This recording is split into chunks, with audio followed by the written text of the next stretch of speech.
Don't I know you, sir? Don't believe so. I haven't been here in many years. Name's Silas Greaves. Silas Greaves? The bounty hunter? Used to be. Ah, what are you doing here in Abilene? Just passing through. Got a little business to take care of. Well, sir, it would be an honor if you would allow me to buy you a beer. Hell, son, it would be my honor to drink it. I'm Molly. Howdy. I'm Dwight. That's Jack and Steve. Ben's behind the bar. Oh, I bet you got some great stories. A couple. Any of them true? Jack, be nice. A few. What about your shootout with Henry Plummer's gang in Bannock, Montana? Is that where you started as a bounty hunter? That's what it says in this here dime novel. Don't believe everything you read in them dime novels, boy.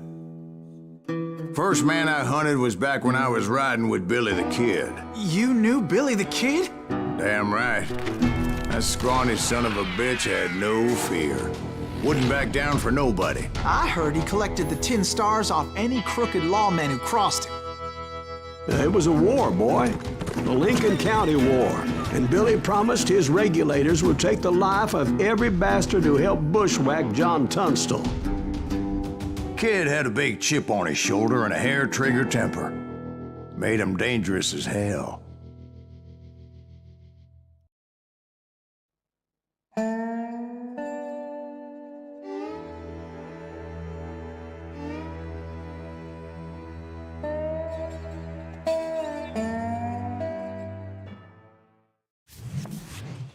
It was about 30 years ago. Billy was hiding out in an abandoned farm near Stinking Springs. I threw in with the kid because the man I had sworn vengeance on was riding with Billy's enemies. But before I tell you why I want that sumbitch dead, let me tell you what happened that day. I was heading back to the hideout when suddenly I had this funny feeling. Funny, ha-ha? No, Steve. The other kind of funny.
To stay here and keep an eye on the road.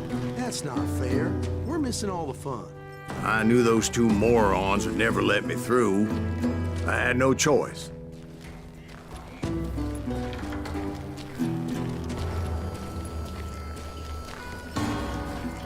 Who's that? Is he with us?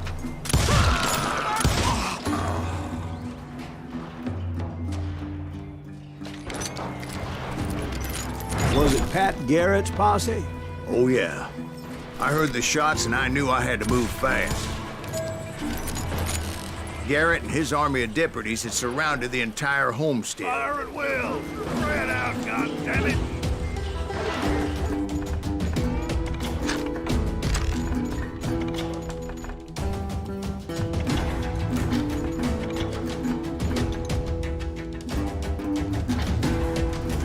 Come on, get him from the left!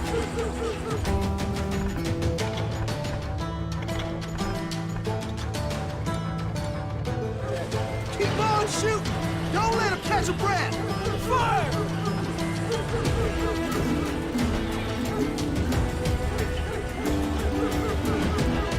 They're coming from the rear! I decided to help Billy and the boys out a bit. So that's just what I did.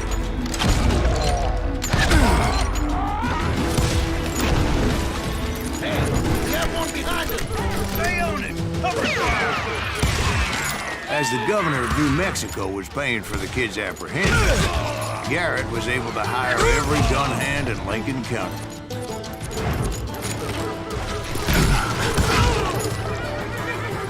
Show yourself, coward.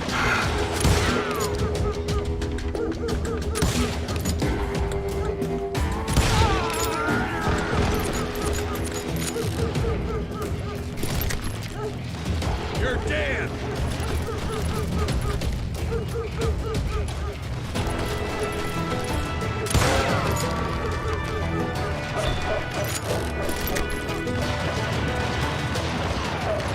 Watch out! He's one of them! God damn it, he's right behind us! Where the hell's Garrett? Never around when you need it! Come on, you! Garrett's men were running around like a bunch of chickens with their heads cut off.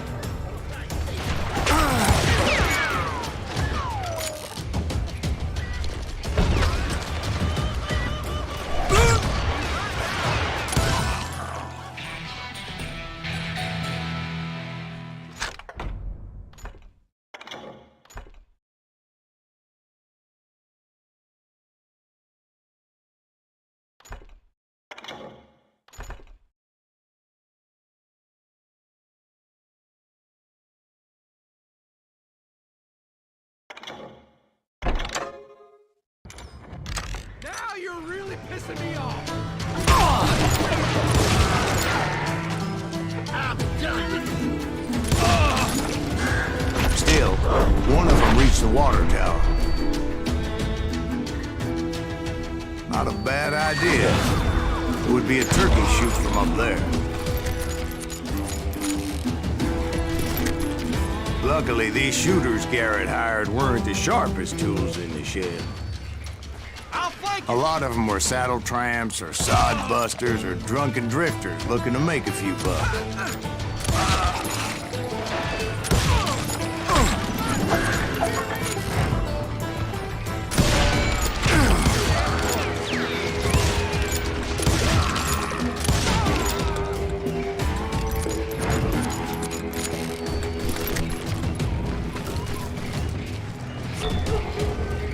Then, I heard a friendly voice yelling at me from the window. Back door! We'll cover you! Try aiming, you idiot! Truth be told, things weren't much better behind the house. I cut their numbers in half, but that just made the ones that were left twice as mad. You ain't going nowhere! They made up for their lack of skill with a seemingly endless supply of ammo. It was a bit of a slog, but I finally fought my way around the back of the house.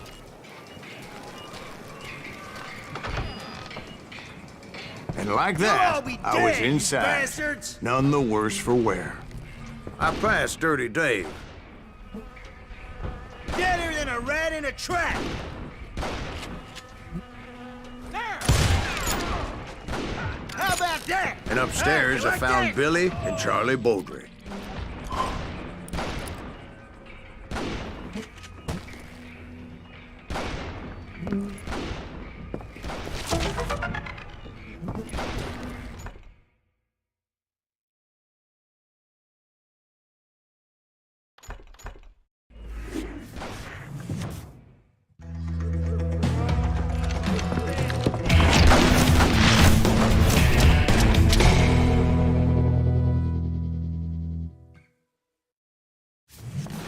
Billy looked at me and said, "About time, amigo.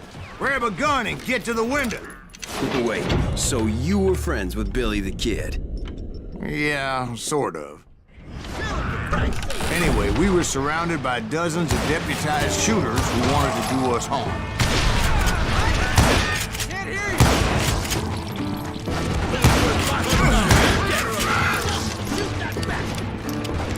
I can keep this up all day! I'm telling you, Garrett's men were dropping like flies, but they just kept on coming.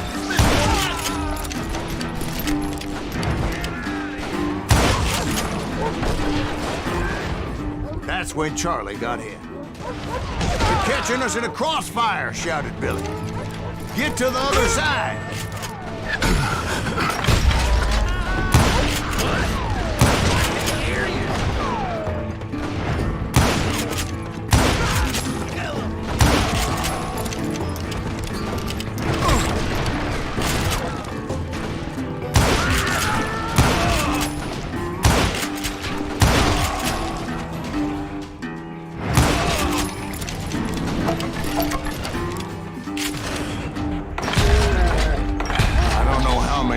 Cocksuckers I personally put down, but it was pretty clear, even to Billy, that maybe discretion was the better part of valor.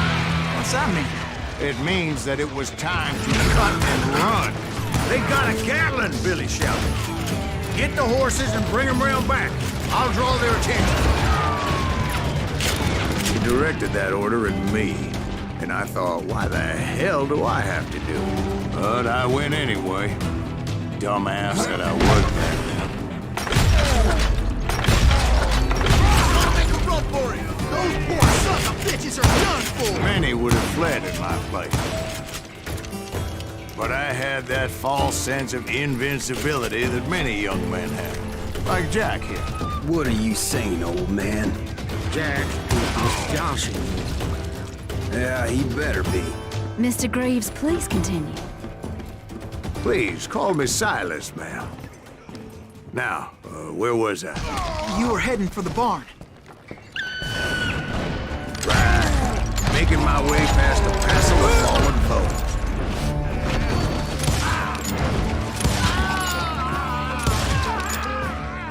This some bitch is pissing me off.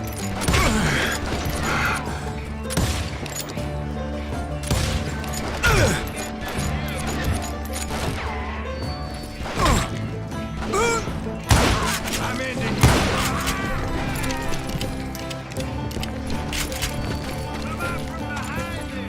Sounds like Garrett hired a whole regiment of hired guns. Yeah, and just when I thought I was done with them, more of these hapless bastards would pop up. Finally, I had the stables within my reach.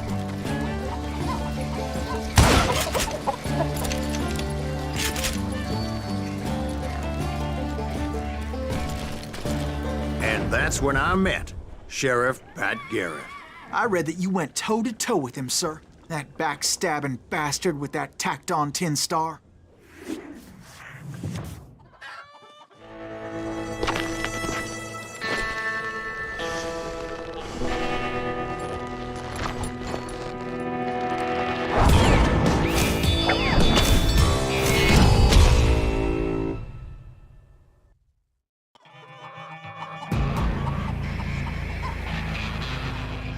You challenged him to a showdown. You read that in a dime novel? It said he showed no fear as he took your measure with eyes like a rattlesnake.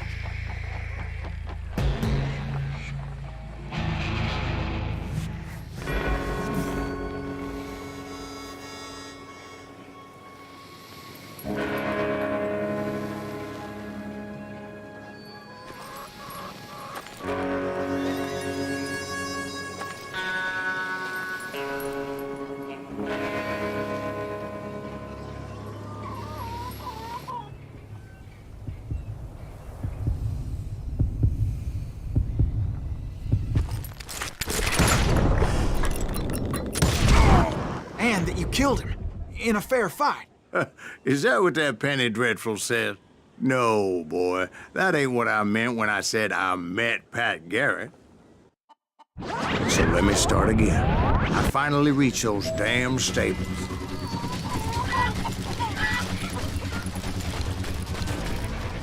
Stepped inside, and bam!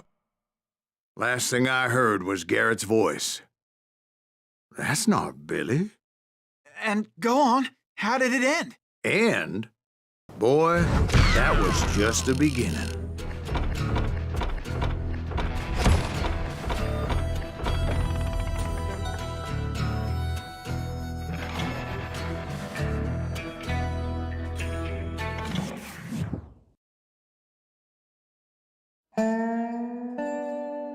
So what happened? Did Garrett arrest you?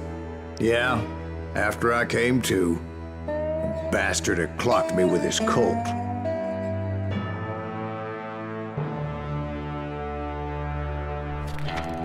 And the kid surrendered? When he realized there was no getting out of there alive, So they locked you up in Lincoln? indeed they did. Sentenced me to hang right along with the kid.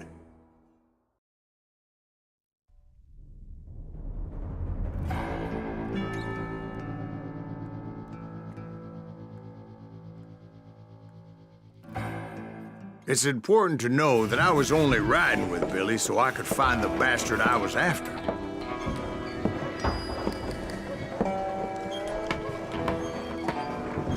He was with John Kinney's gang, and they were sworn enemies of Billy's regulators.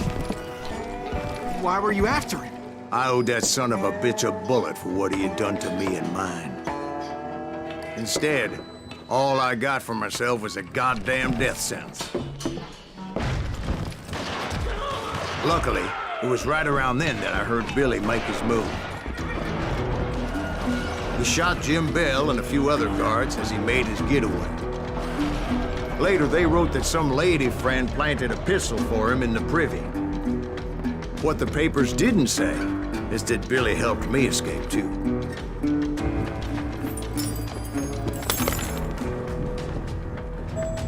My first order of business was finding a firearm.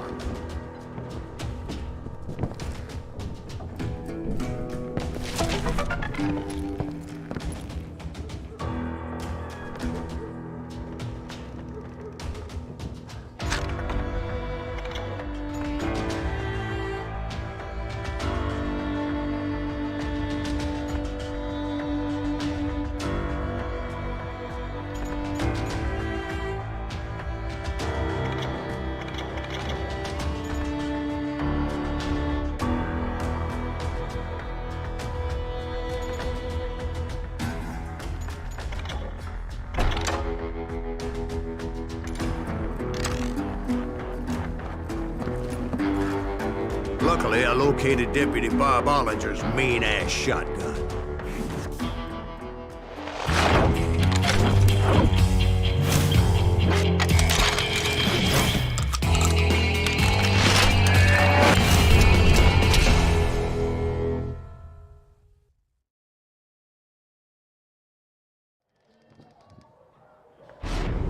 I saw Billy through the window, and he yelled that I should take to the rooftops to make my escape.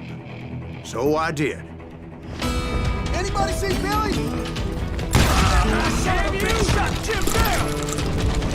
Hell yeah. That scattergun was like a double-barreled howitzer. It could blow a man clear off his feet. You hardly had to aim the damn thing. Guards were everywhere looking for him. Anybody see him?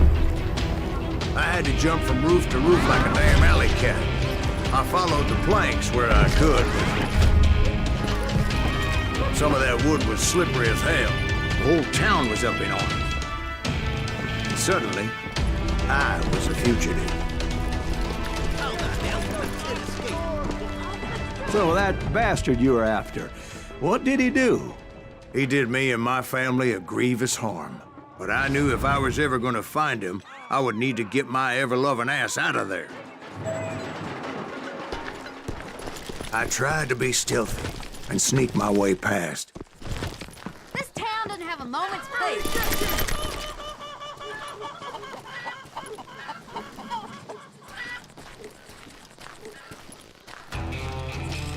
You! But hell, if they weren't all waiting for me. Apparently, some of them thought I was Billy. You hooligans can go to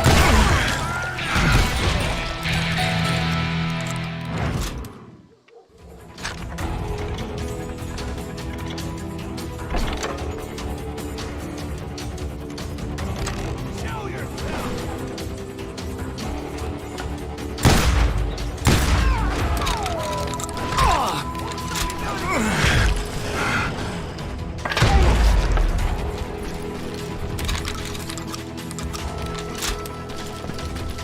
Let's do this! See, me and the kid shared a certain similarity in build and coloring. I was just glad I had Deputy Bob's mean-ass shotgun.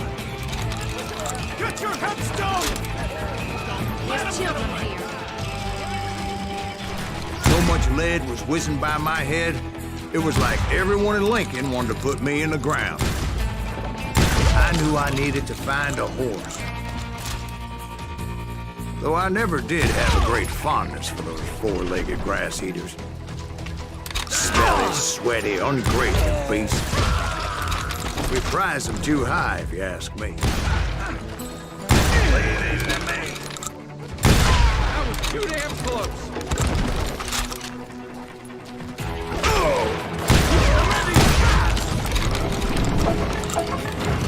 You're threatening the lives of innocent people.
But where was the kid while you were busy getting shot at? Gone. And that's when it occurred to me why Billy set me free.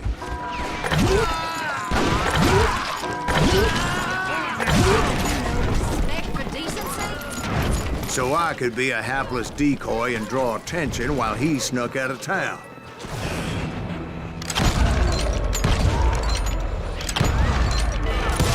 Death is too good for him! I knew if I made it out of there in one piece, no one would put a price on my head. Because everybody in Lincoln would be dead? No, because they all thought I was Billy. And all that blame would fall on him. Meanwhile, Deputy Bob Ollinger was organizing a posse to put me down. He was already a mean son of a bitch, but he was doubly pissed that I stole his mean-ass shotgun. Stop it! Get the women off the street!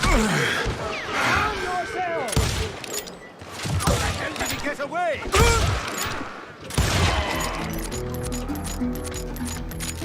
Give it up!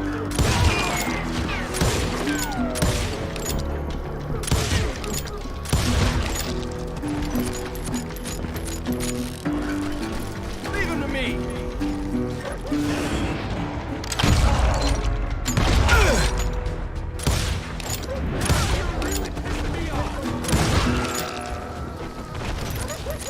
I've got this!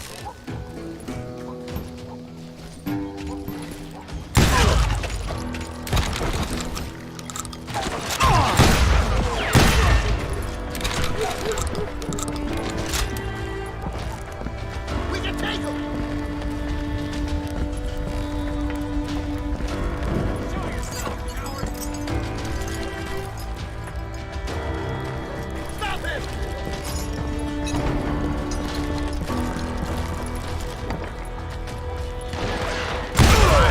I found what I was looking for. The stables on the edge of town. I guess Billy saved your ass, taking out Bob Ollinger the way he did. Billy didn't kill Bob. Well, sure he did. Dispatched him right after he shot Deputy Bell. No, sir. Because Bob came right up behind me, angry as hell that Billy had lit out. Hello, Bob, I said. I think you better let me go. And he says, I don't think so, boy. Not with my shotgun. So we stood there in the middle of the street, eyeball to eyeball. He intended to kill me, and I knew I had no choice but to defend myself.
I killed him in a fair fight.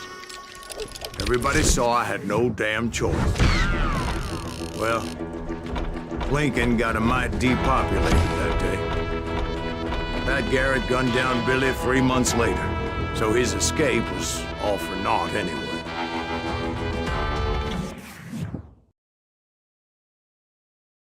So where'd you go after Lincoln? Mexico. Until I realized nobody was looking for me. I ended up taking a job at the Rurales. The Mexican Rurales? I was hired to help them track down the cowboys. The most vicious outlaw gang in Cochise County? Curly Bill Brocious? Johnny Ringo? Led by old man Clanton himself. They must have paid you a pretty penny to take them hombres on. Not really. But truth be told, I had my own reasons for going after those boys.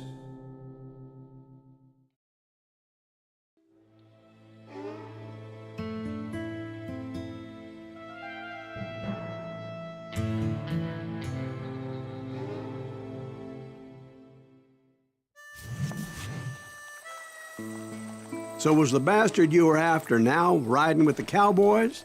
Roscoe Bob Bryant was his name. Oh. But no, this time it was a different bastard I was after. The aforementioned Mr. Ringo. And yes, he was working for old man Clanton.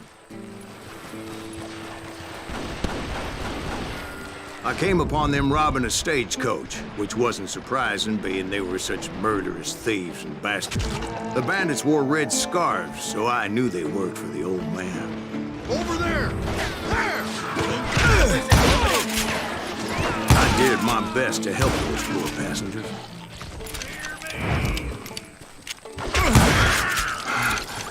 Moments later, the attackers were dead, and I checked the stagecoach to see how many passengers were still breathing.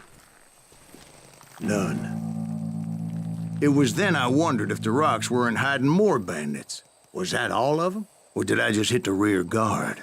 I quickly got my answer. They attacked from on high like Apaches often do.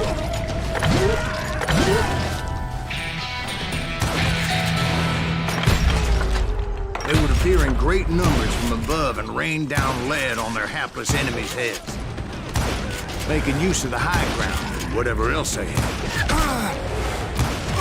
Yep, the Apaches always appeared out of nowhere, and there never seemed to be an end to them. Hold on. Were you attacked by Apaches? What happened to the cowboys? Did I say they were Apaches? I said Clanton's cowboys attacked me Apache style. I was in a pitched battle, but I was holding my own against an overwhelming enemy force.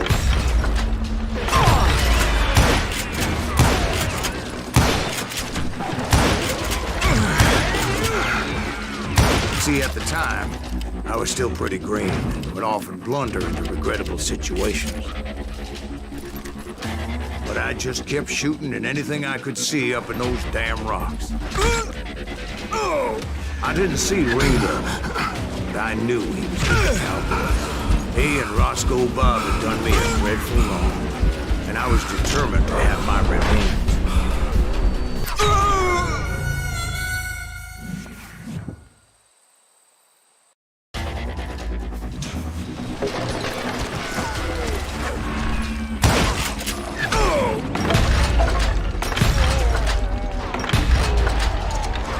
See, at the time, I was still pretty green, and would often blunder into regrettable situations.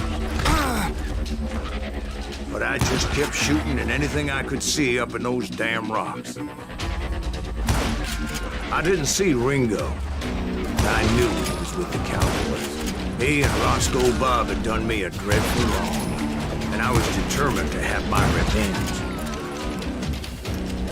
But to get to Ringo, I knew I'd have to fight my way past these other assholes first. Unfortunately, I was running out of ammo. Another perfect example of my relative inexperience as a hunter of men. I immediately knew that a tactical retreat was called for, as my vengeful fury was much less impressive without the bullets to back it up.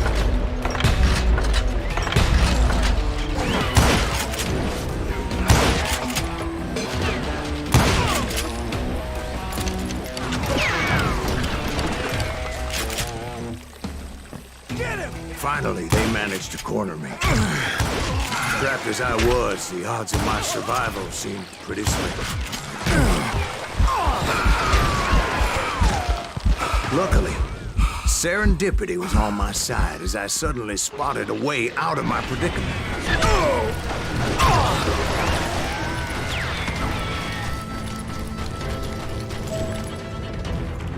I ran ahead as if the devil himself was after me.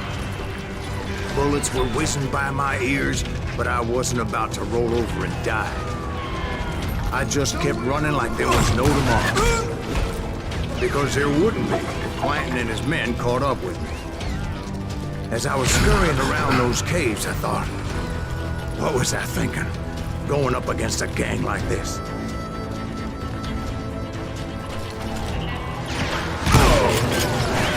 They were hunting me like I was game. I just kept running, not knowing where the hell I was going.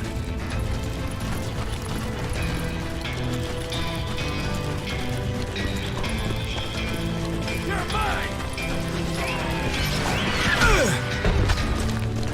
And that's when something miraculous happened. Like manna from heaven, I found the desiccated remains of what looked like an Apache warrior. The old weapon next to him supplied me with some much-needed ammunition.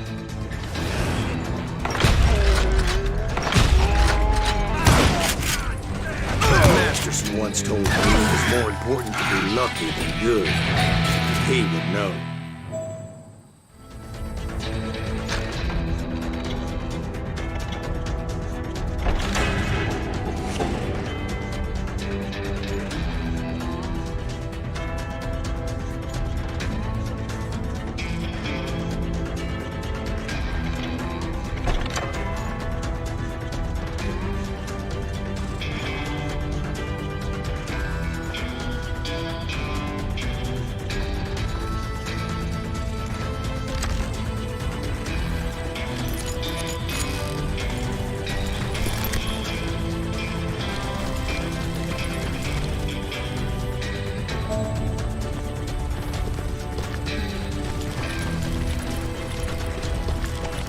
And imagine my surprise when I found a fistful of dynamite to go along with that ammo.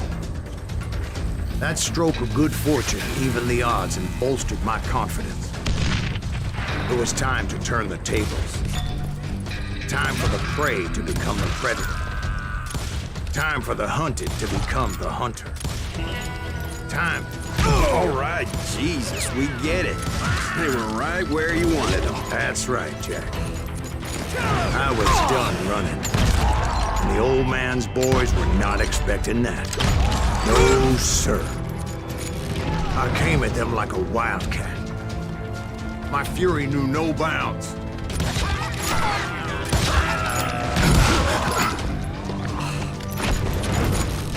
Can't outrun a bullet!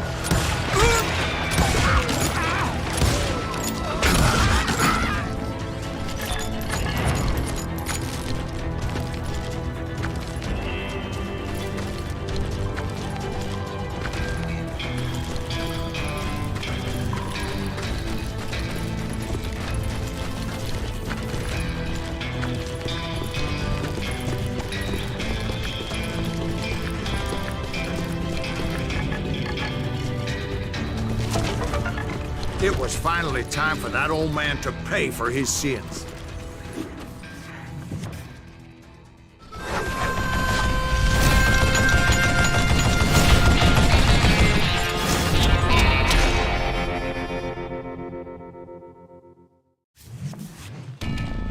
I yelled out at the top of my lungs, "Clanton, I'm coming for you!" A little stealth might have made more sense, to be perfectly honest. Because that old fool had a Gatling gun and enough bullets to last him till kingdom come. But I knew I could not let that deter me. Not if I was to find and kill Ringo. I needed to get that old man off that gun.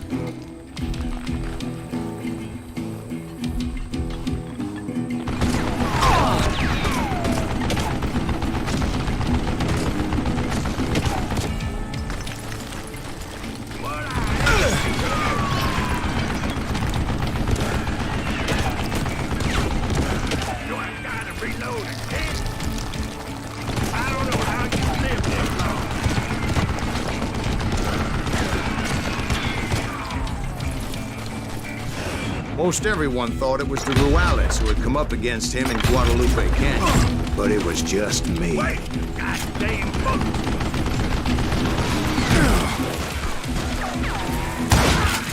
Don't let them some bitch get away with that! Would you just die?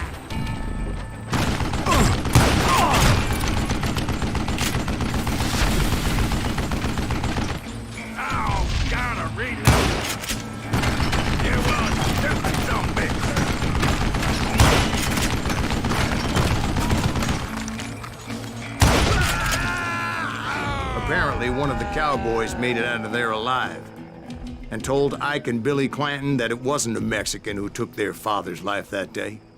They just assumed it was one of the Earps, and that little misunderstanding eventually led to that legendary gunfight at the OK Corral.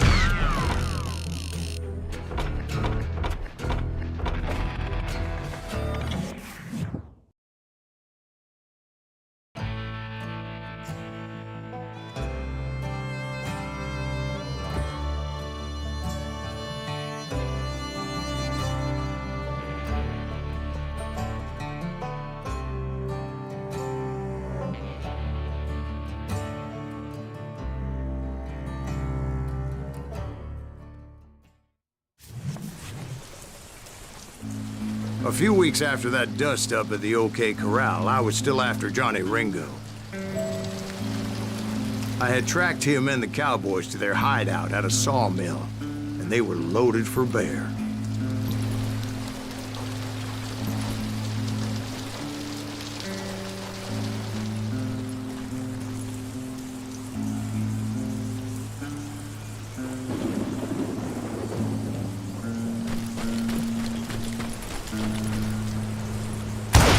So, what exactly did Johnny Ringo do to piss you off? Well, him and that other bastard. Roscoe Bob Bryant? Yep. They both deserve to die, and I promise I'll tell you why. But first I need to tell you about the Cowboys' new boss, Curly Bill Brocious. Earth's coming! Get ready, boys.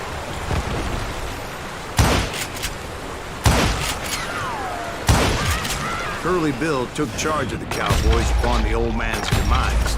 And after that gunfight at the OK Corral, the Clantons wanted revenge.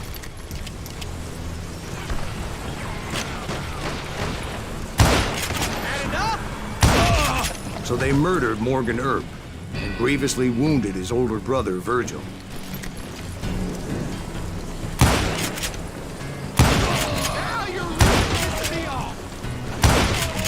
Wyatt and Doc went on what became known as the Vendetta Ride, hunting those outlaws down.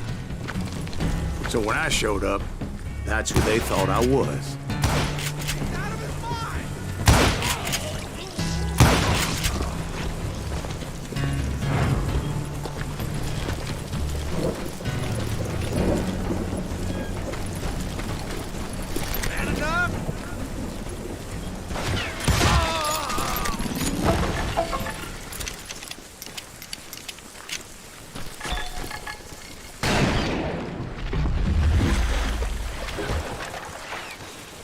There were killers around every corner, all wearing red bandanas.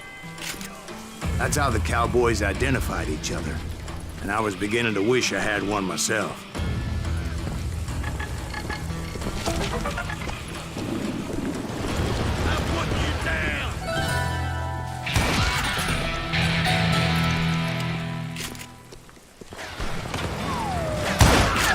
But I wasn't about to let Ringo walk away unscathed.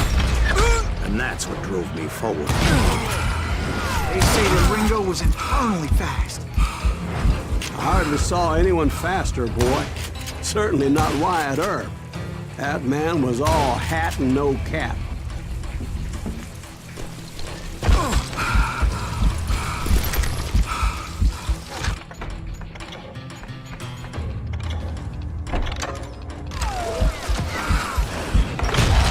Earp wasn't much of a match for him, but Doc Holliday might have taken That lunger should have kept his nose out of it.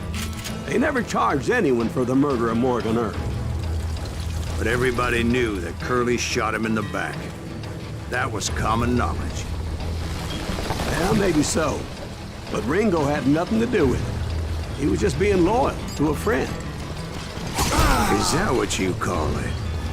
Being loyal. Excuse me, sir. I have a question. What's that, Dwight? After old man Clanton died, why didn't his son take over the cowboys? Because Ike Clanton was dumber than a box of rocks and a yellow belly to boot.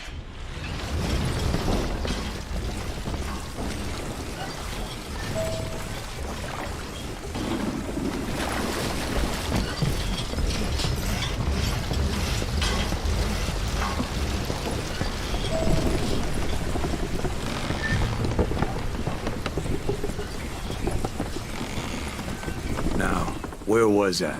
Taking down the entire cowboy gang single-handed. Indeed I was, Jack.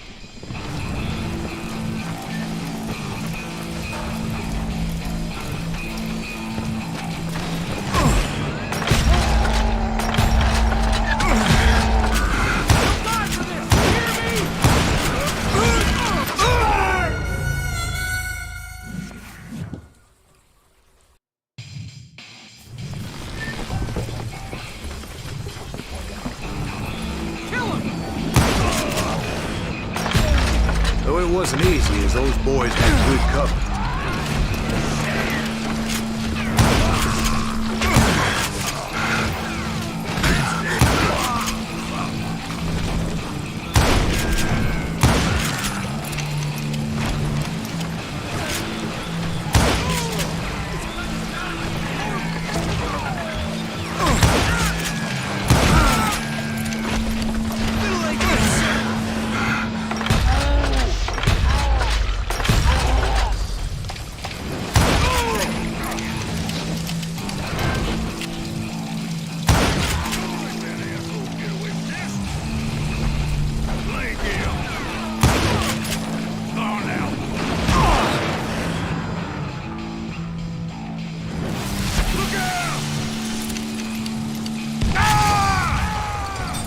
Parts everywhere, piles of lumber, and God knows what else for people to hide behind. That really was one hell of a sawmill. Quite an impressive operation.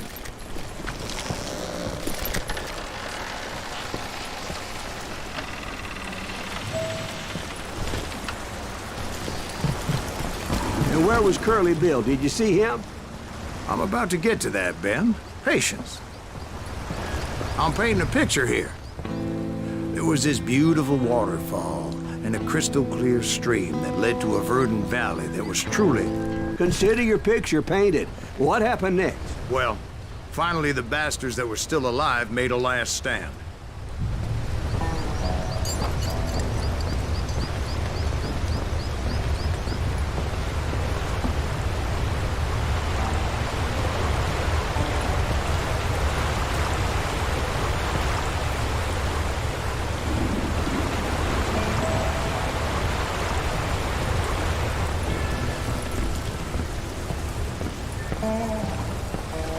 Curly Bill, Johnny Ringo, and his compadres took off into the lumber yard, and I followed after.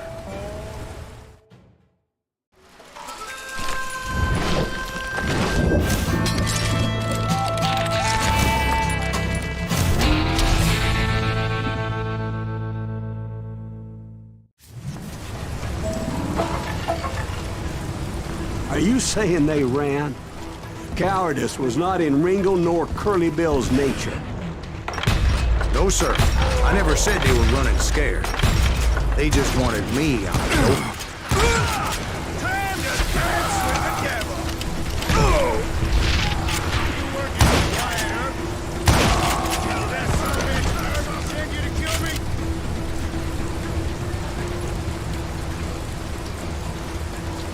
You can't hide forever, boy.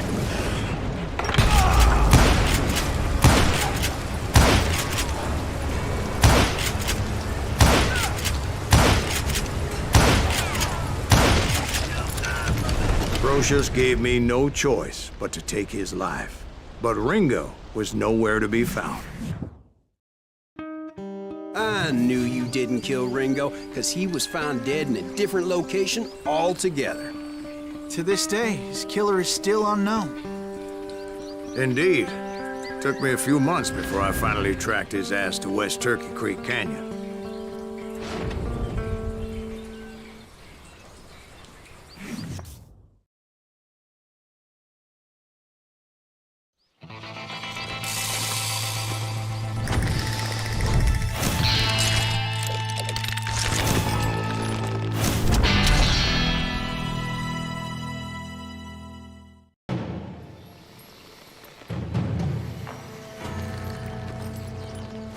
That's incredible, sir.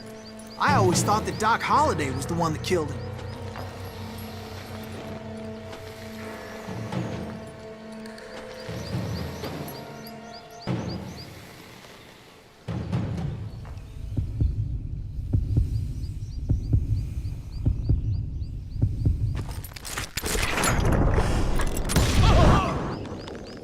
Sorry I had to ruin the legend for you, boy. But the legend ain't always true. Doc Holliday had nothing to do with the death of Johnny Ringo.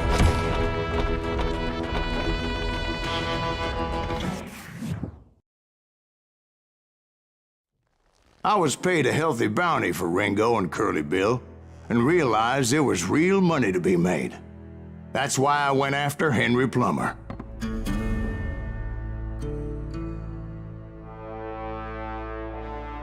Now, wasn't he the sheriff who augmented his income by shaking down miners and robbing gold shipments? That's the one.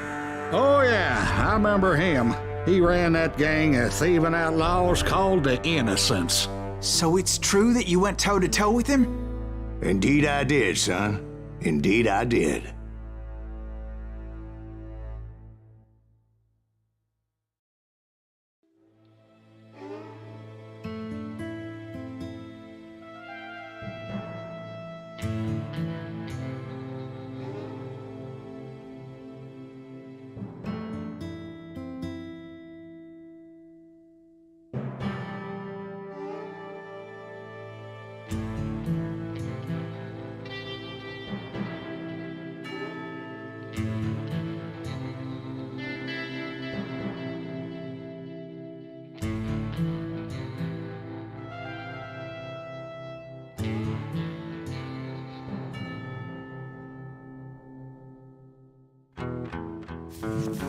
I knew I needed resources if I was going to track down Roscoe Bob Bryant, and hunting Plummer looked like a good way to get rich quick.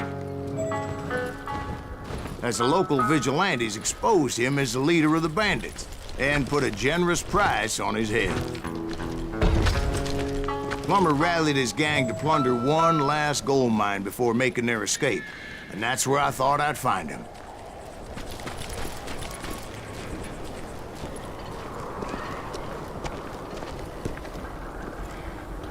It makes me nervous standing so close to all these goddamn barrels of gunpowder. Why would you be nervous? No one has the cojones to come after us. As long as you don't light up a cigar, we're fine. As my late father pointed out to me more than once, God made men, but Samuel Colt made them equal. Who the hell is that then? Don't let him get a shot up!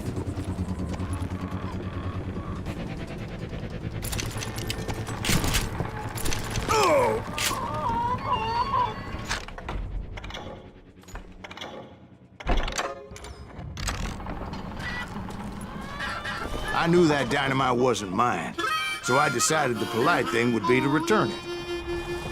It was the biggest gold rush since Sutter's Mill in '48.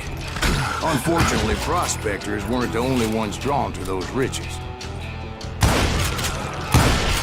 There were thieves and killers, robbing travelers and hijacking gold ships. Like those that ran with Plummer. Some were just regular folks I knew from town, drawn by greed and easy pickings.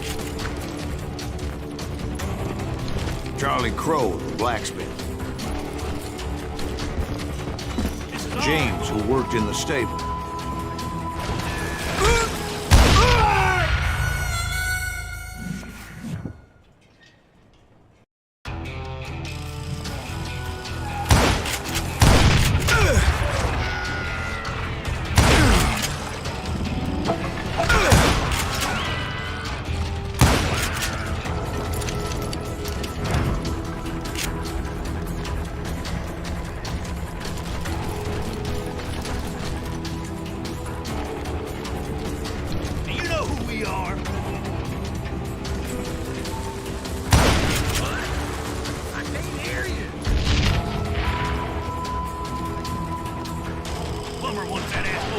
Sam and Jeremiah Barber, butcher's sons. Ordinary citizens who lived a double life. Stealing and thieving and murdering their neighbors.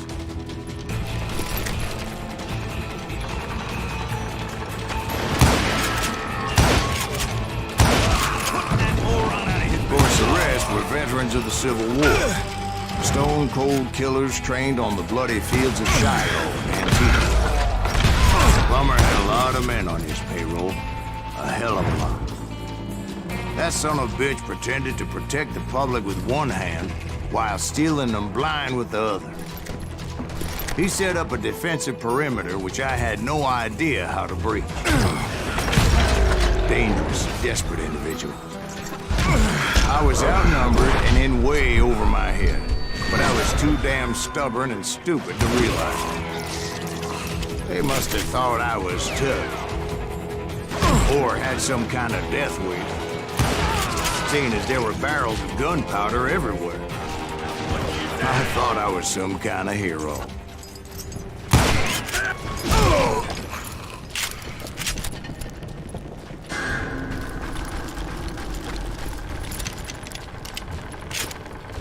I finally made it past and headed on to meet my destiny.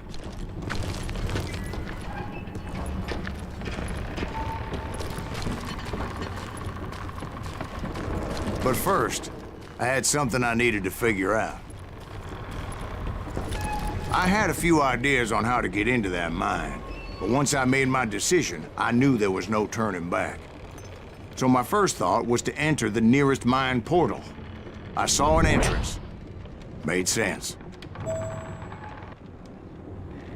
It was the quickest way in, but that also made it more dangerous, as there would undoubtedly be enemy pickets posted along the way.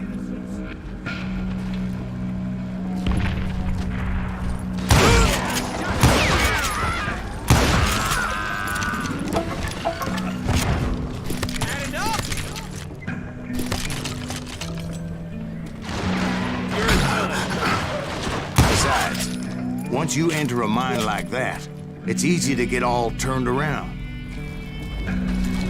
And that confusing maze of corridors wouldn't even be the worst of it. Some of those shafts could be as deep as hell.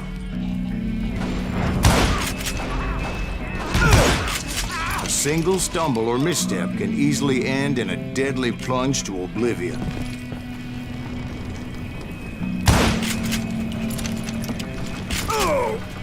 I'm here! You must be about out.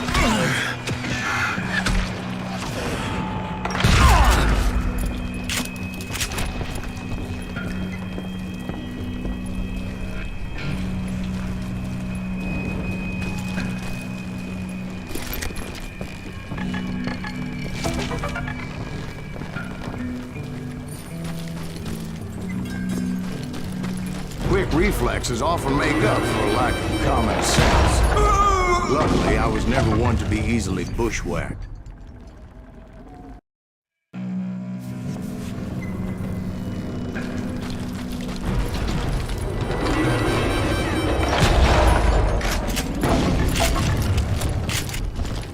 I would just need to be careful not to blow myself to Kingdom Come.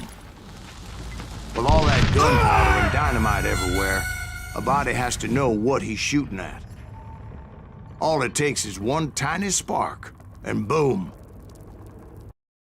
There he is!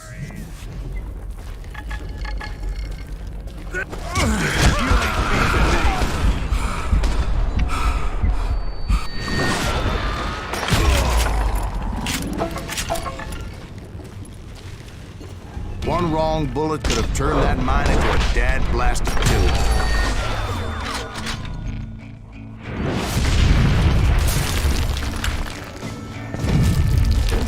I freely admit that my plan of attack was not just moronic, but clearly insane.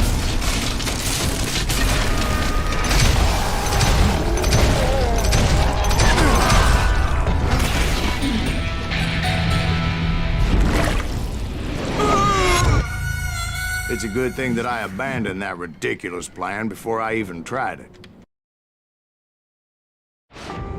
Instead, I spotted a ladder, a way into the mine from the opposite side.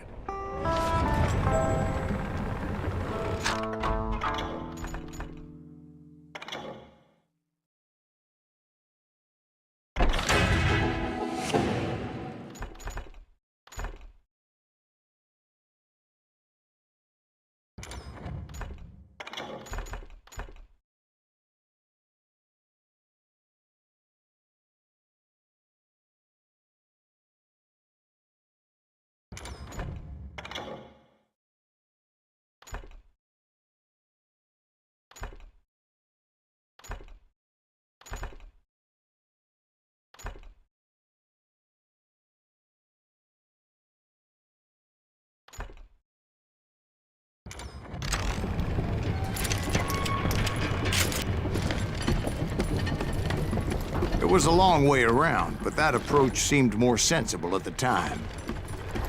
Of course, being I had a problem with heights, that scaffolding scared the bejesus out of me.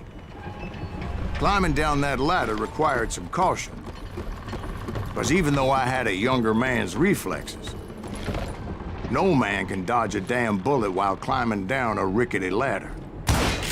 I needed to make a leap of faith, which ain't easy when you're suspended between heaven and hell. I was determined not to give up, however. As Sheriff Plummer seemed quite the despicable character. When the vigilantes discovered what the sheriff was up to, people were outraged. That 10,000 they put on his head would go a long way to helping me find old Bob. And I had made it my mission to settle that score come hell or high water. But first, I would have to make a choice. Take the elevator or climb the ladder.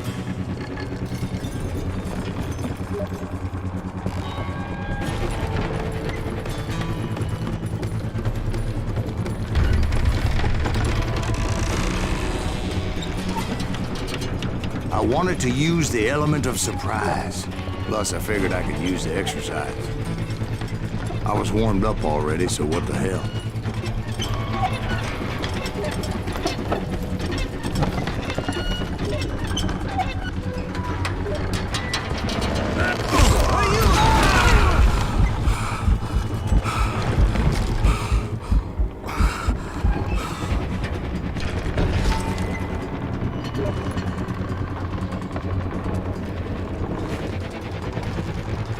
Plummer was a mad dog killer, and the people of Nevada City deserved better.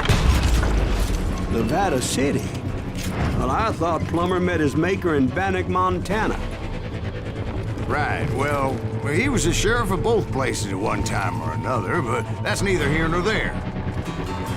The point was, taking him down would save a lot of lives, including my own.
This is gonna hurt! Well, this day is worse and worse for you! Ain't it? Henry Plummer was clearly unhinged, and I could see right away that this was gonna take some doing. What on? Yellow?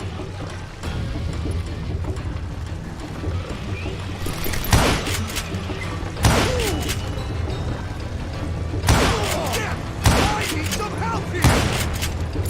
Come on, boys! Take this cocksucker out!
So that's how Henry Plummer died. Him and his crew were worth their weight in gold. And now, I was officially a bounty hunter.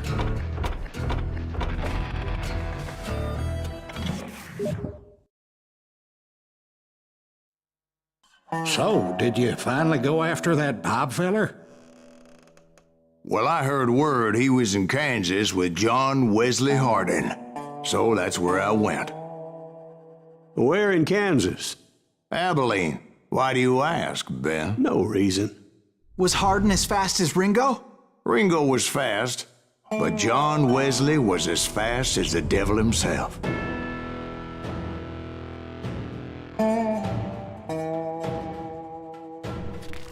Hell, he killed his first man at 15. From that day forward, he had a price on his head and wouldn't back down for nobody, not even Wild Bill Hickok himself.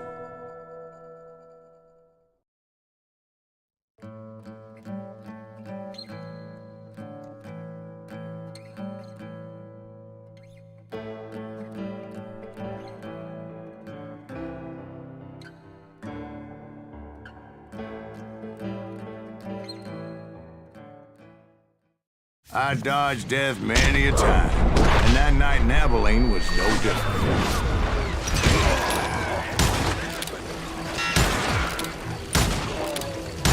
I was there with the intention of finding that bastard Bob and collecting the bounty on John Wesley. I thought the Texas Rangers got Hardin. Yeah, that's what they want you to believe. It was cold and a witch's tit and a brass bra that night as I fought my way past his loyal compadres.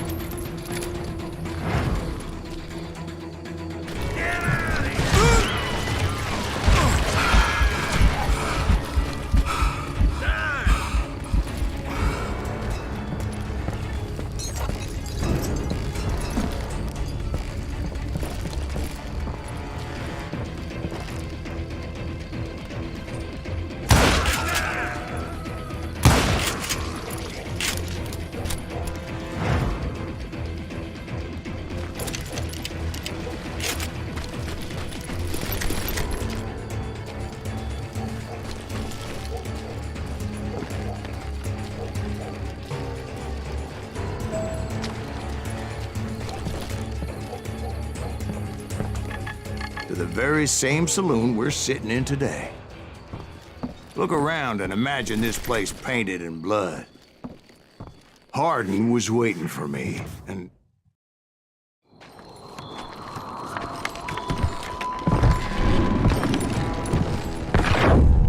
Wait, I'm jumping the gun here. Let me back up and give you some background on this sumbitch. He deserves that much. Don't you think so, Ben? John Wesley Hardin was a killer. By the end, he confessed to taking the lives of 42 men. Fathers and husbands, brothers and sons, men with families who cared about them. He was a bona fide folk hero by then, and had amassed a gang of armed miscreants and other assorted thugs. He and his men set up camp outside of town, and I was hoping Bob was among them. Shit, it's cold out here. Freezing my giblets off. Ain't right, we gotta stay out here keeping watch like this. God damn it! Shoot that son of a bitch! They didn't ask why I was there. They knew. Most of them were wanted as well. I figured Hardin was here somewhere, but to get to him, I'd have to get past his gun hands. I had to spill a lot of blood to find out Hardin wasn't in that camp. He was carousing in town with his closest friends. Hardin's boys apparently didn't want me to reach the Bull's Head. Some were hightailing it into town to inform their Jefe of my unwelcomed presence.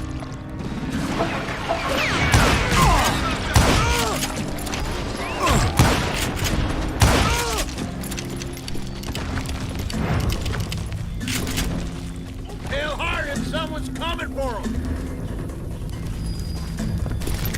Stop that sumbitch! Let the boys know we got another law dog.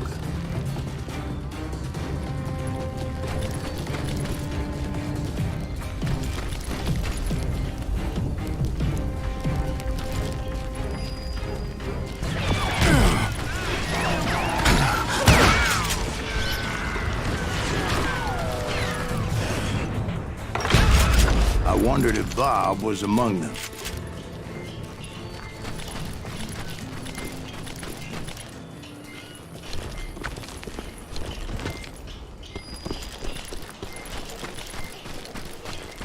And I steeled myself for the fight ahead. For as good as I was, deep down I wondered if John Wesley wasn't just a little bit better. Before I could test my mettle against Hardin, however, I would first need to dispatch his cadre of hired killers.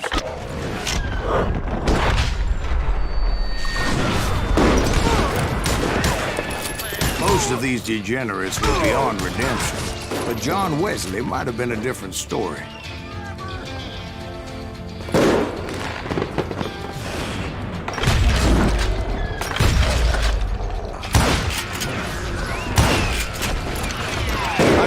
Until later that night was in fact his birthday celebration.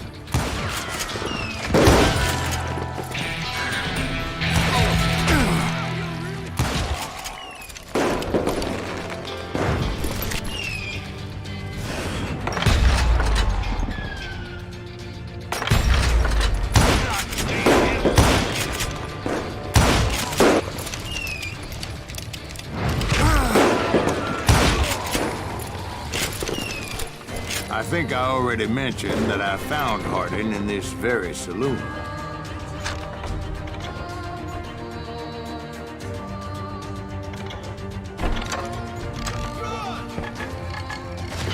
Suffice it to say, nobody there was happy to see me.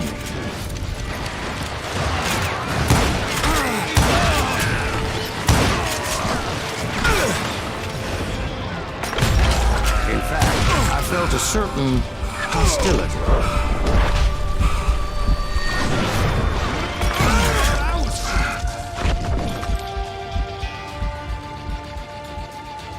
I'm gonna shoot you! I was disappointed that neither Bob nor John Wesley were among the dead. But that was short-lived, as a moment later I was facing down the fastest gun in the West.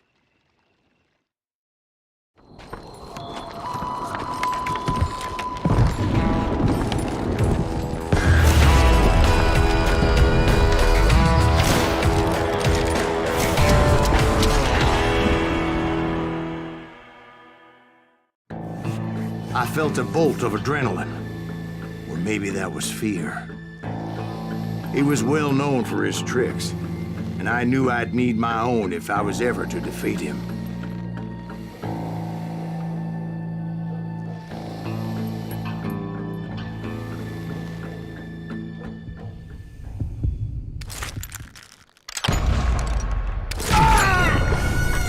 No, wait! He didn't hit me then. I'm sure of it.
That man was faster than greased lightning.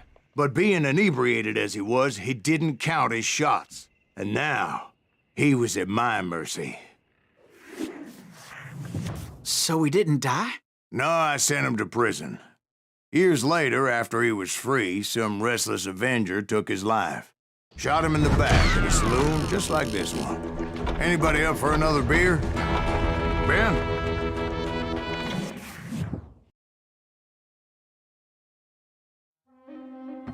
Thank you, darling. Yeah, some say revenge is a dish best served cold. So whatever happened to that Bob guy you were after? Personally, I'd like to hear some of your other adventures. Like, I don't know, did you ever go toe-to-toe with a red man?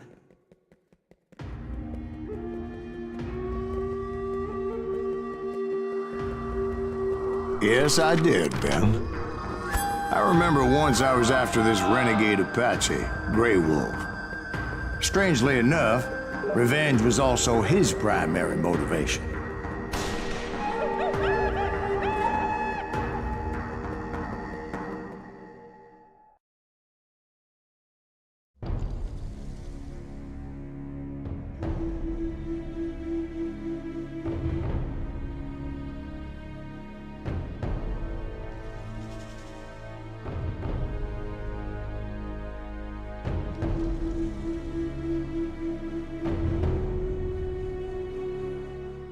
A bounty was put on Grey Wolf's head, and that's how I came to hunt him in the mountains.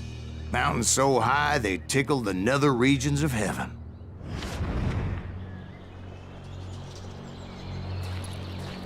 Grey Wolf was a Chiricahua Apache medicine man who had led a war party in revenge for a massacre against his people. The U.S. Army had attacked his tribe during his daughter's sacred sunrise ceremony, and the slaughter was unspeakable. I understood his anger, as there's nothing more traumatic than seeing those you love die in a cruel and painful death. Right from the beginning, I couldn't shake the feeling that Grey Wolf was watching my every move. He led a band of young Apache warriors who wanted retribution and were more than willing to die for him.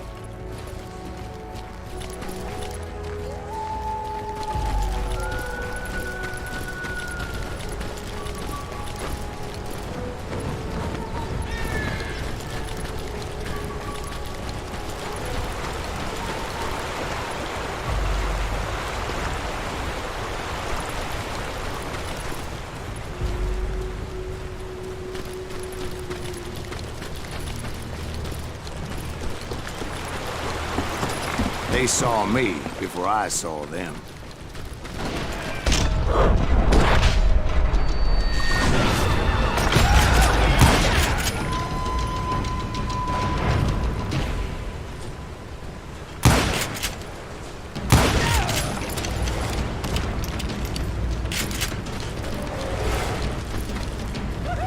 And it crossed my mind that maybe this wasn't such a good idea. But now that the shooting has started, there was no backing down.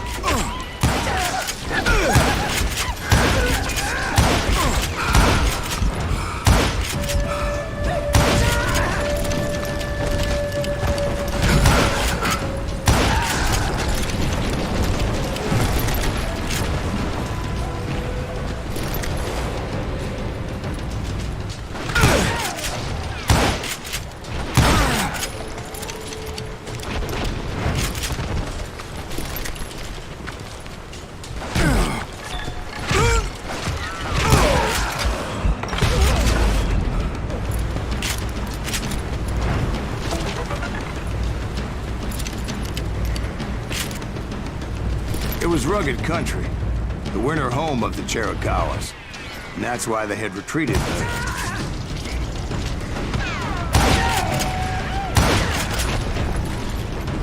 I admit to having some regrets about going after them the way I did. But then again, I got a lot of those.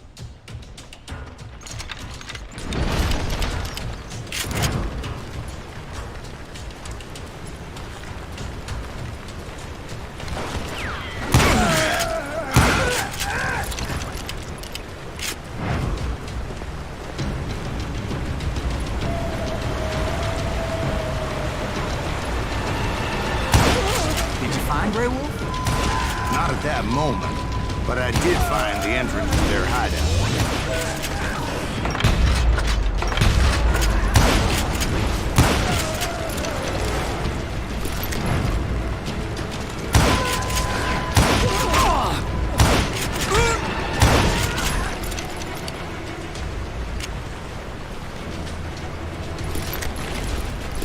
deep crevice that led to a deeper cave. Don't tell me you went in there. Yeah, but it's not out of bravery so much as pure, angry cussedness.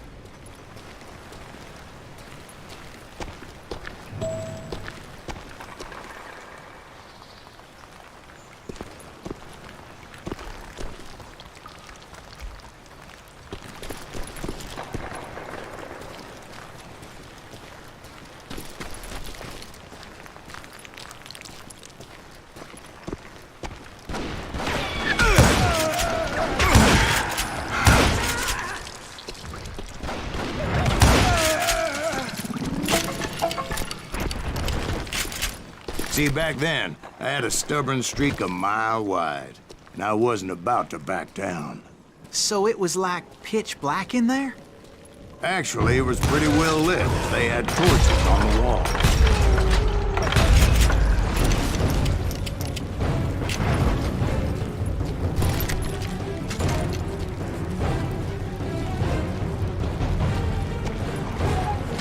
How big was his cave? Big as hell, man. Chiricahua had hid out there during the Indian Wars.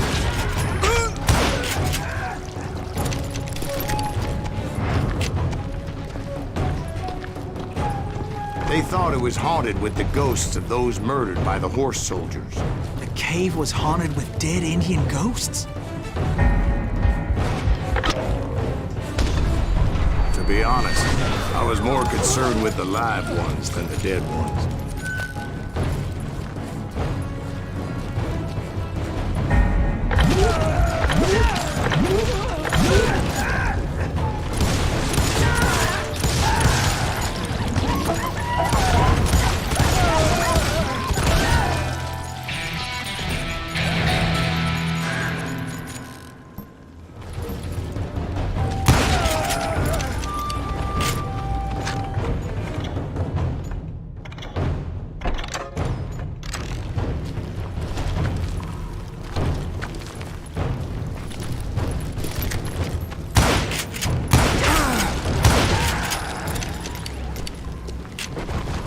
How come you know so much about engines? A few years back, I was married to 2 Mescalero women.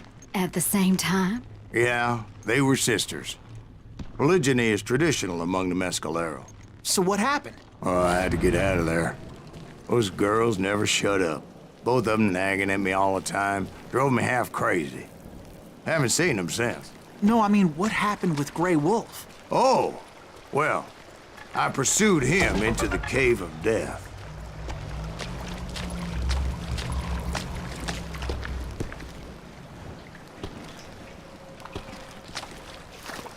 I came upon this flooded grotto, and that's when I saw him. He came to me unarmed and unafraid. His voice echoed in the shadows, and I sensed he meant me no harm. You carry great darkness in your heart, and if you do not release it, it will claim your soul. The sound of his voice put some kind of ancient Indian spell on me.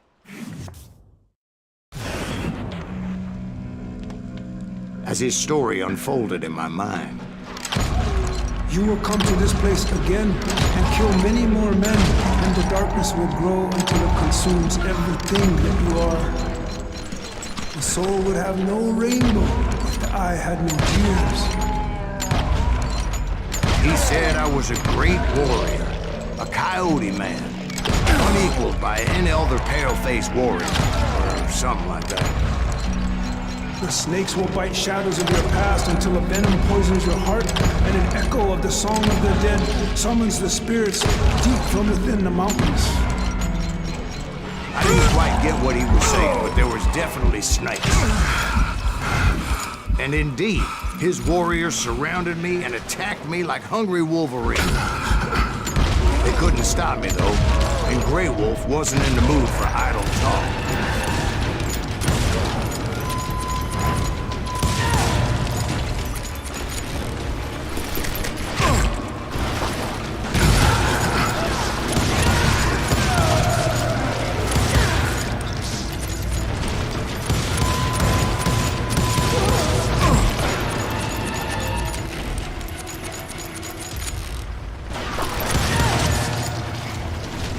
I swear I couldn't see any way out of this trap.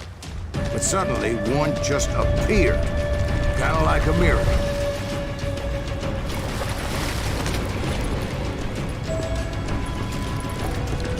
I felt like I would be lost in that damn cave forever. Finally, I found myself back outside, perched on the edge of a precipice, overlooking a thundering whitewater river. To get where I was going required several leaps of faith, but no way in hell I was turning back. I chased after him, determined to make him explain the meaning of all that mumbo-jumbo. Mumbo-jumbo's right. Are you making this all up as you go? A few details may be fuzzy, brother, but I am relating exactly what happened. There were dozens of Apache warriors aiming at me from on high. Dozens? Well, maybe not dozens, but there was a lot of them. At least 3 or 4. Well, more than that, little lady.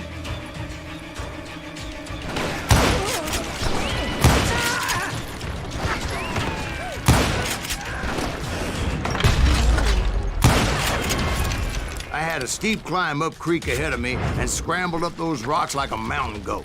I was determined to locate Grey Wolf and find out exactly what the hell he was trying to tell me.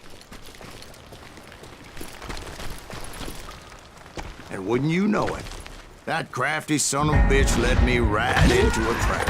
What kind of trap? Well, son, there had to be at least 100 Apaches around me. 100? God be my witness. Oh, come on. Who are you kidding? Hey, I believe you. Come on, tell us how it ended. All right, but I'm not gonna drag this out. Where were we? You were surrounded by 100 Apache warriors. Well, I didn't take the time to count them exactly, but there were a lot of them.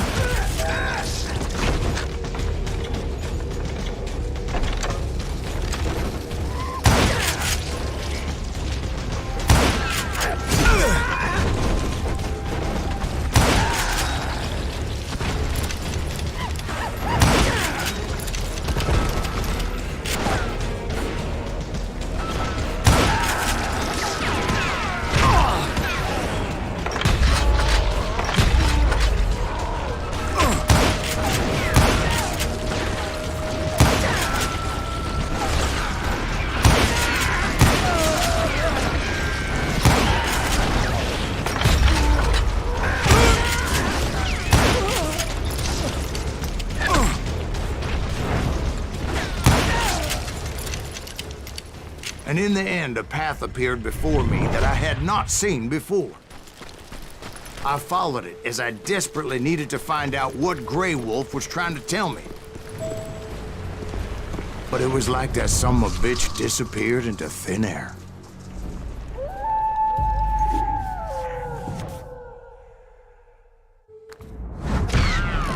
Never did find him. And never did collect my goddamn bounty.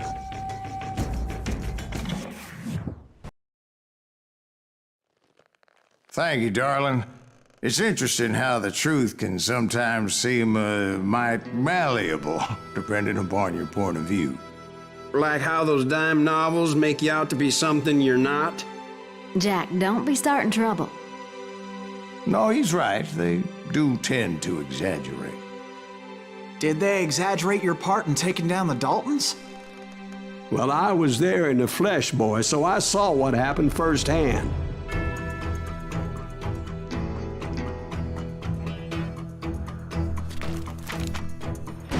Those Daltons were lawmen once, before they all went bad, robbing banks and trains clear across the territory. Until Coffeeville, of course. I was one of the citizens who took up arms that day.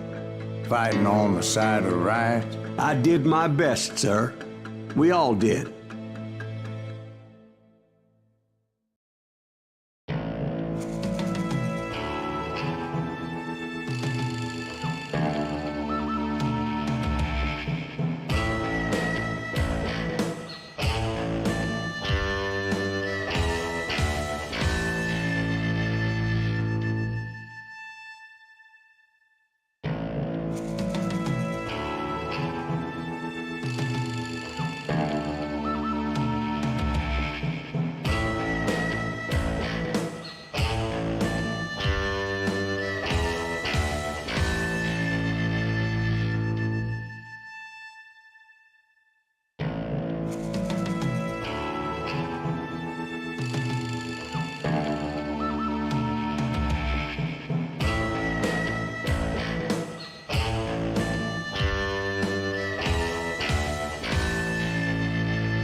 It was early morning. One of my friends was a local gunsmith, and he handed out firearms to anybody who'd take one. You see, the Daltons got it in their heads to rob 2 banks at the same time. 2 banks on the same damn street. Get him, boys!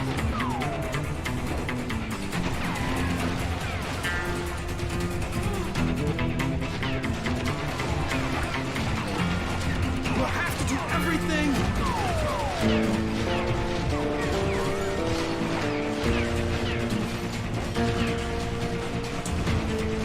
He can't stand against the law.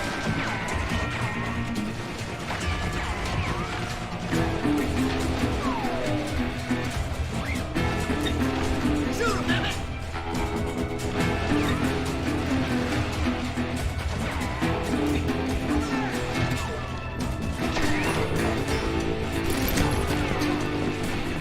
Story was Bob Dalton's girl was always writing about how he had no ambition. Oh, you're nobody next to Jesse James, she'd say. Finally, the bastard took his brothers to Coffeyville just to shut her up. Right. It's always the woman's fault.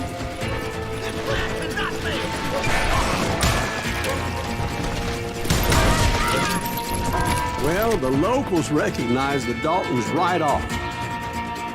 Before they could get away, half the town took up arms to defend their property. Their first mistake was pulling a job in their own damn hometown. The boys grew up in Coffeyville, so everybody knew them. The bank teller tricked them, telling them the time lock on the safe wouldn't open till 9:30. Well, that gave the locals enough time to prepare an ambush for those sons of bitches. Hey, he got us a hero. Put some holes in him! Now you're really pissing me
The brothers paid dearly for their stupidity, but everybody knows they had it coming. There's more to it than that.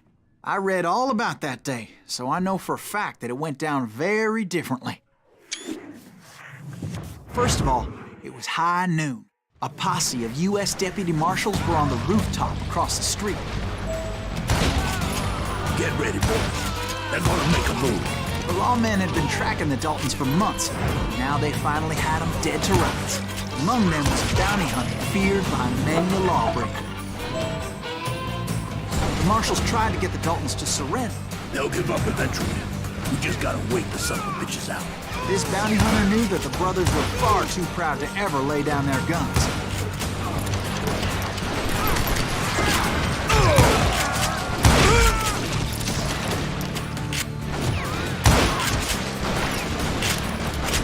He went in there alone to confront those criminals. One of the marshals shouted, "Where are you going? Are you crazy?" Hey, where do you think you're going, dumbass? That rifle's mine. But he paid him no mind.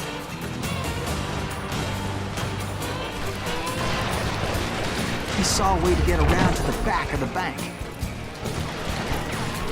Then he figured out how to hit the Daltons from a direction they weren't expecting.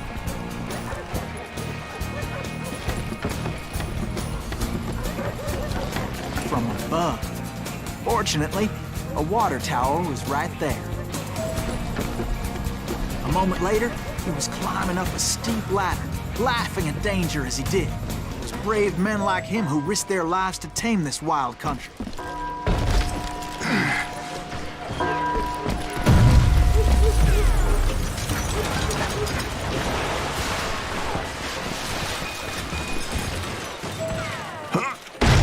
We've got company! Heroic men like him, who did what other men couldn't or wouldn't to make this country free. Is that Silas Greaves? Son of a Jim bitch! Booth, Davy Crockett, who died defending the Alamo. Did that asshole just kill Red?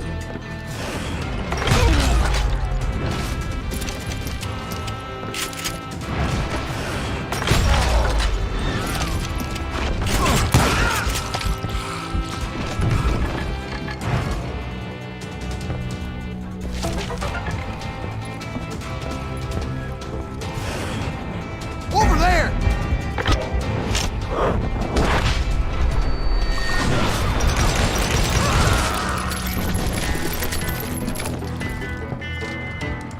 That's Silas Greaves! What the hell? Blam! Blam! Came away victorious, taking down those thieving Daltons.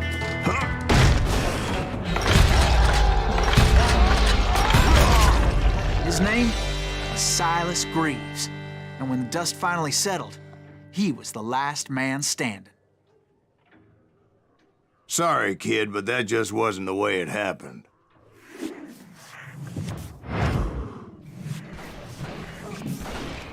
It was early evening, not high noon.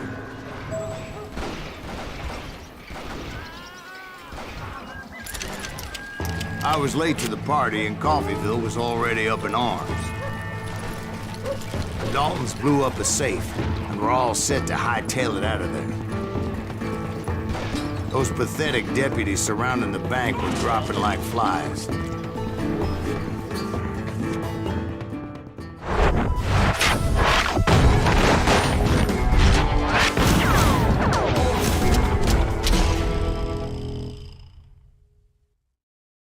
I'd been tracking those jokers for months, waiting for them to do something reckless. Finally, they did. Those stupid bastards decided to rob 2 banks at the same time in the same town where everybody knew them. But they still had friends in Coffeyville. Now you're in trouble.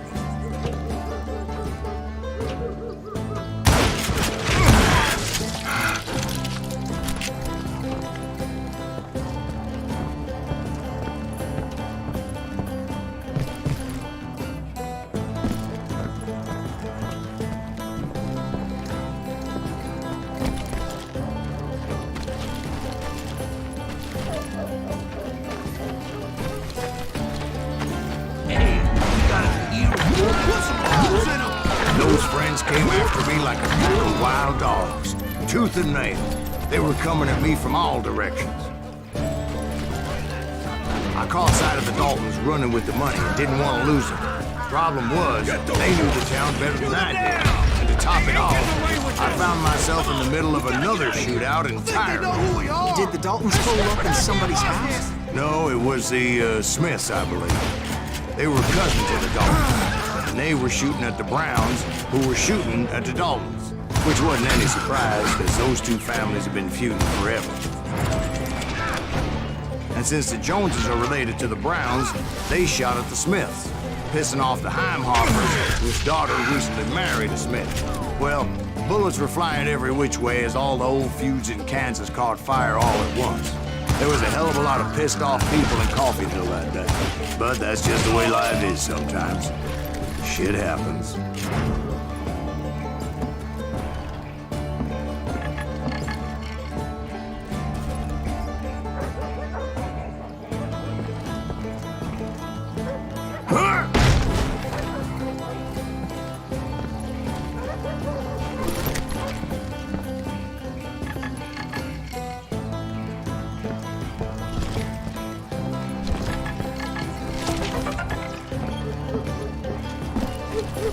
The Dalton boys knew I would never give up.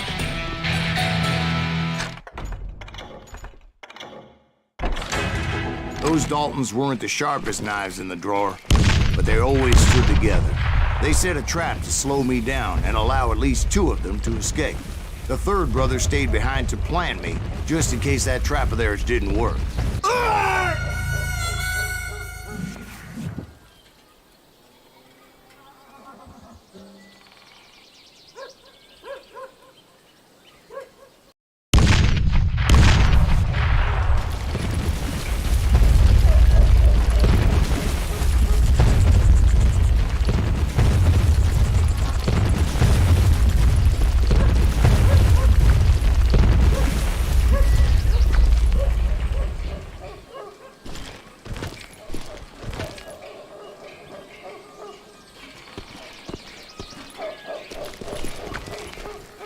It was Emmett, the youngest, and he decided to stand his ground and face me down.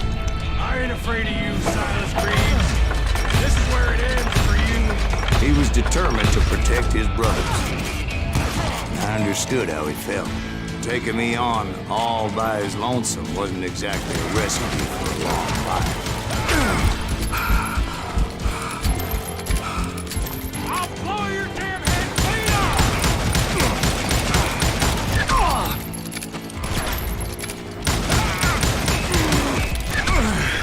I'm gonna tear you apart! God damn, that was loud! You are dead, Law Dog!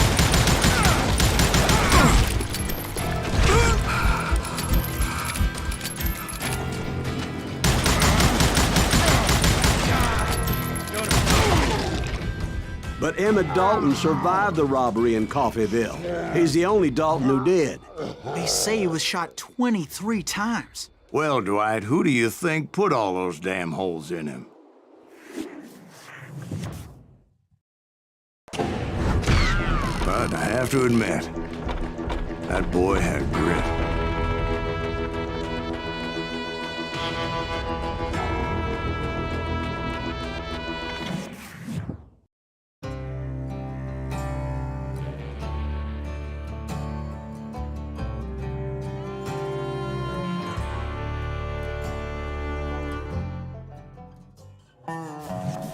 We'll get those suckers! It took me a couple of days to track the Daltons down. They can't get away with this! And in that time, a whole posse of local vigilantes offered to lend a hand. We'll track him to the ends of the earth. They seemed as determined as me to find those outlaws.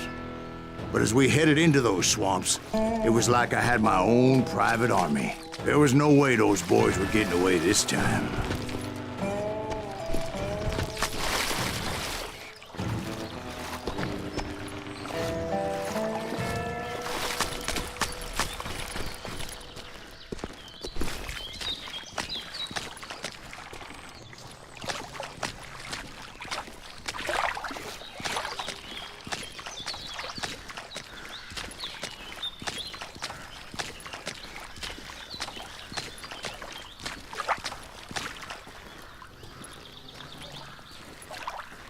It was early fall, right? Beautiful time of year. At least you had the weather on your side. Not by my recollection. It was damp and foggy as hell.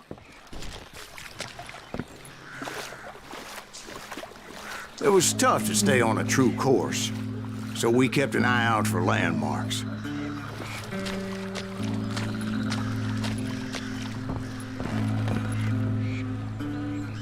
It was autumn. The maple trees were in full color, red as blood.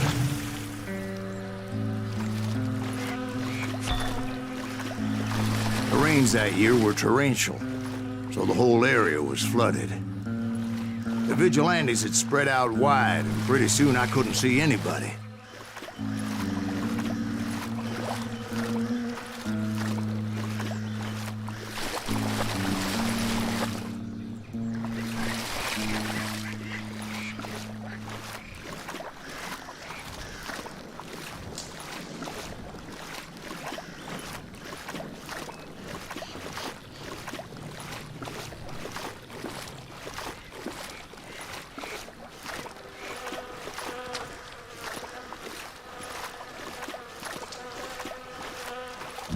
the swamp. Plant them where they stand! Except for some bitches ahead of me who wanted to do me harm. So I had to face them alone. I wondered why my compatriots didn't come running when they heard the shots.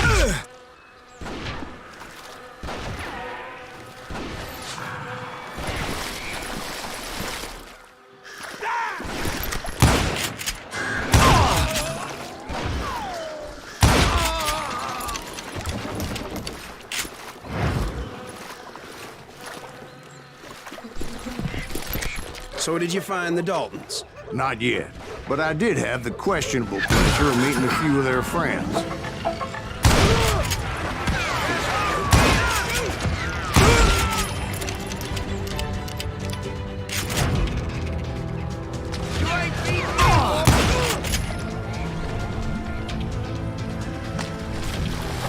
The boys had established quite a reputation by that time, so they attracted all manner of riffraff to their cause.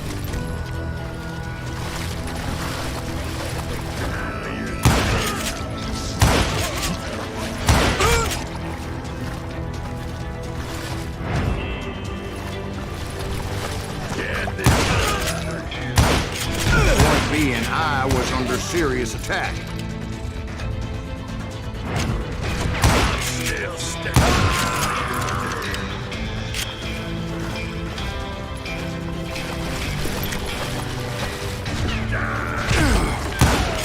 And my reinforcements was nowhere to be seen.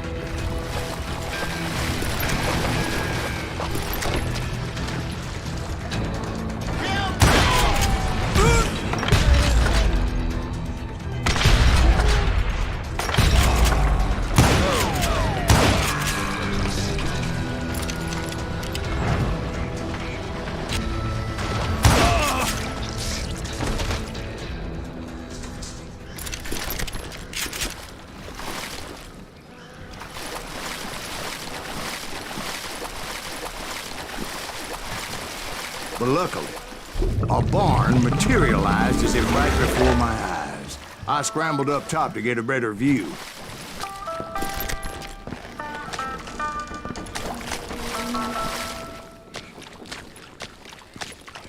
But just ended up falling inside. So, how did you get out? The barn doors was open. About right then, I saw some suspicious characters running for the bushes. Of course, I followed them. But that goddamn swamp was like a goddamn maze, and pretty soon I had no goddamn idea where I was. Steve? So I just started walking, and pretty soon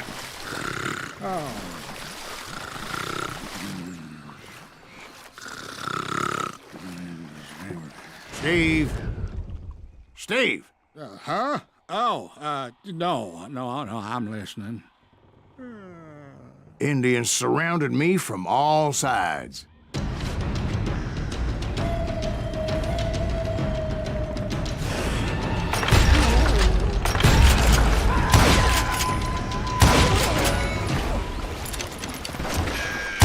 Indians? They were Indians. No. I just wanted to make sure Steve was paying attention. Now, where was I? You were following the Daltons through a swamp? That's right. See, Steve? Dwight's paying attention. No, I'm listening. I was just resting my eyes. So, where was I? The Daltons. Right. See, there's a reason so many outlaw gangs are made up of brothers. Being a brother is a very sacred thing. It's a bond like no other. Bounty hunters! Stop that, son bitch! So did you ever find the damn Daltons? Not yet, but I did find a few of their cousins.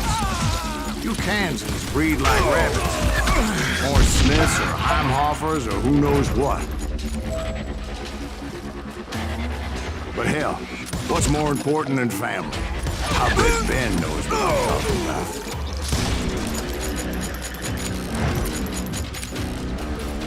Somebody kill that son bitch!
knew those Dalton boys were out there somewhere, standing together against anyone who would threaten them.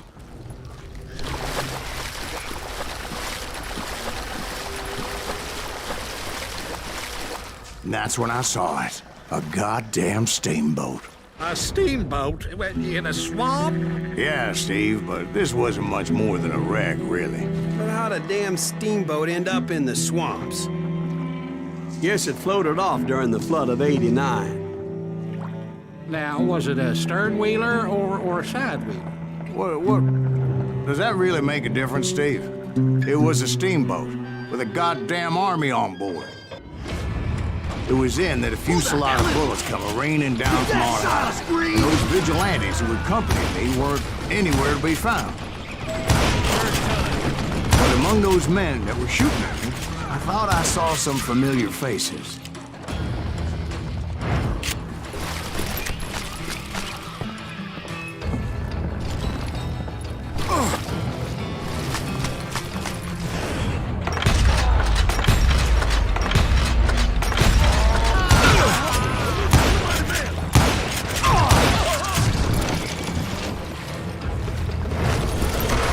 Somewhere up there, the Daltons were waiting on me.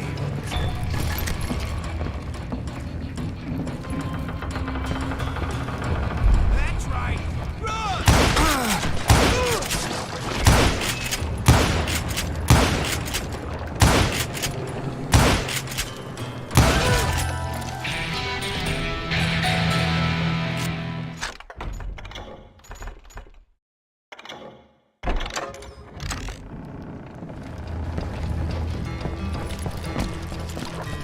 Sounds like you don't give up too easy.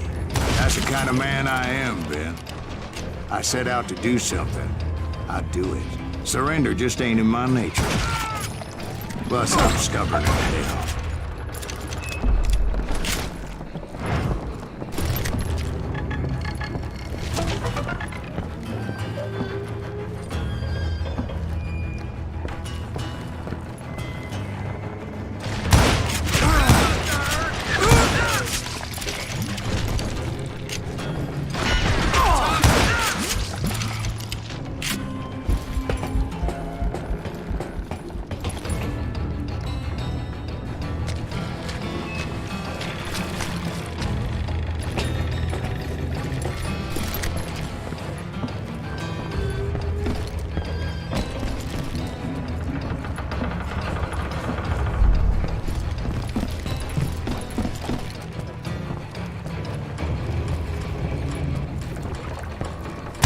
Right about then, much to my relief, the vigilantes finally arrived. Their leader motioned at a cabin in the middle of the top deck, pointing me directly at the Daltons. I finally had them, after months of dogged pursuit. But it turned out that they had me. Take him out! I'm sending you to hell!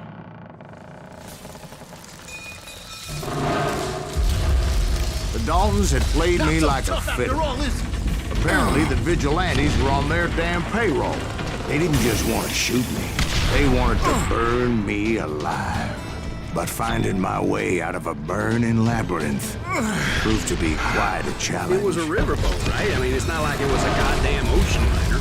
Well, yeah, but I was in a Did you hear fight. about that ship that's gonna launch next year? Largest one in the world. You're talking about the Titanic. If you ask me, it's too blessed big. I don't think it'll float. So anyway, Don't be stupid, Steve. They know what they're doing. They say that the Titanic is unsinkable. oh God. But getting back to that steamboat, how'd you get off it, Mr. Breeze? I took in a lot of smoke that day, so I admit my recollection might be a bit hazy. But somehow I managed to finally disembark. I was coughing up smoke and pretty damn pissed. I was done playing games with those boys. It was time to settle this once and for all.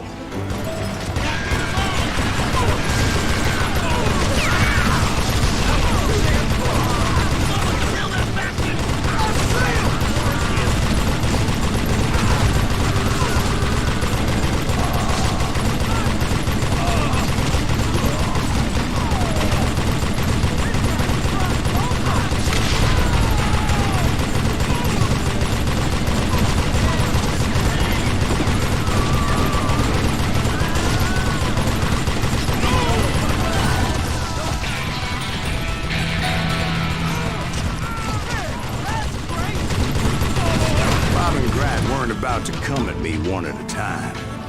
They were in this together. Two brothers side by side, determined to take me down. Confident that this time the odds were on their side.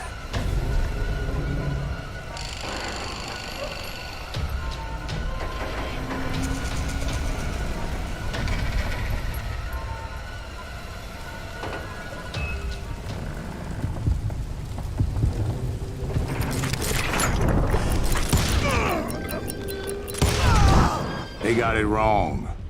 A sad end for those two. If they'd only known that Emmett was still alive despite his wounds.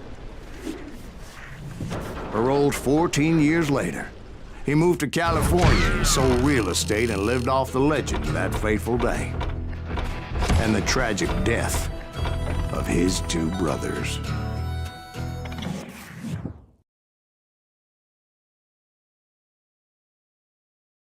My own brothers died tragically as well, truth be told.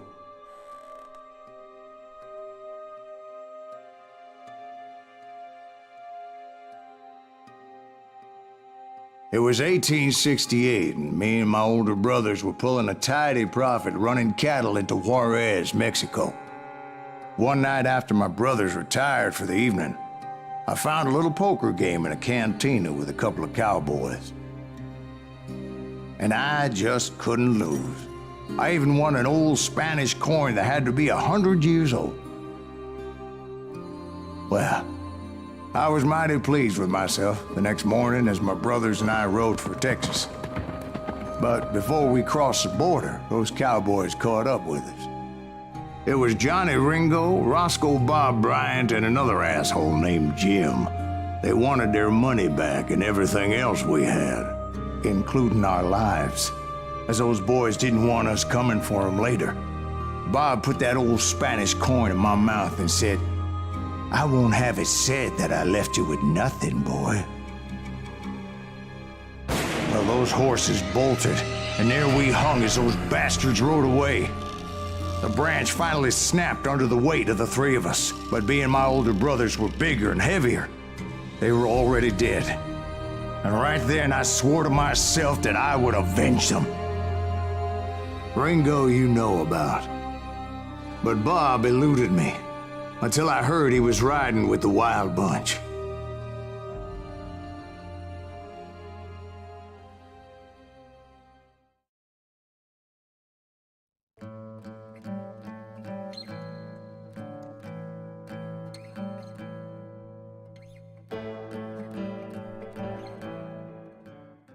I'd been on their trail for months, ever since they left their hideout in the Bighorn Mountains. Led by Butch Cassidy, they were a loose association of outlaws who robbed banks and trains from Colorado to Montana. Among them was the Sundance Kid, and that murderous hombre I was tracking, Roscoe Bob Bryant. Were you a part of that giant Pinkerton posse after the Wild Bunch? No, boy.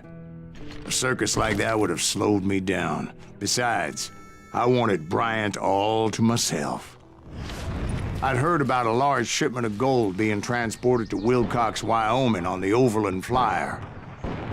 I figured the Wild Bunch would likely hit such a treasure, and by God, I figured right.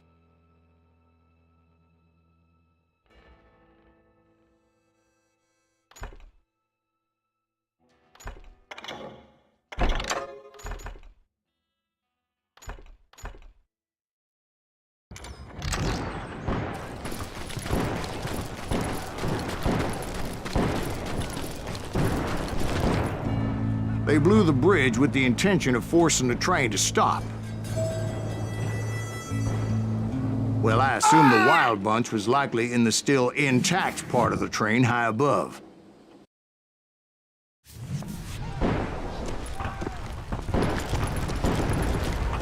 So I had no choice but to make my way up through the passenger cars dangling down. I was determined to make that sumbitch Bob pay for what he did to my brothers.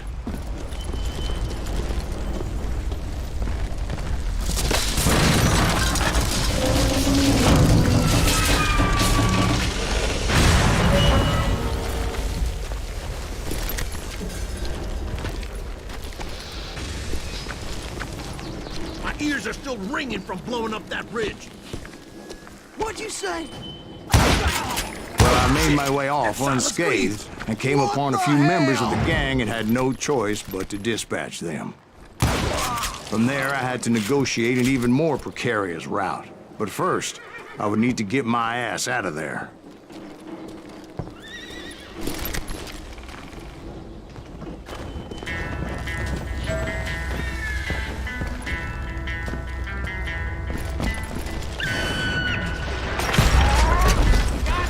Jumped from the frying pan into the fire as the train was clearly fixing to fall. I had found the gang, but in order to find old Bob, I needed to fight my way forward past a whole passel of desperados. Outside, inside, any way I could, I made my way towards my prey. Well, what about the passengers? It was mostly a freight train, as I recall. There were no passengers aboard that day. Gonna make you crawl!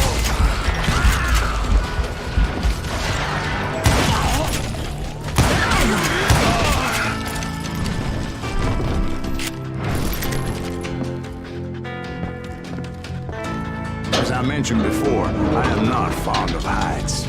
But I was too busy dodging bullets to worry about falling to my death. Odds were I was likely to die that day anyway. So I was determined to take down as many of those bastards as I could. You can run!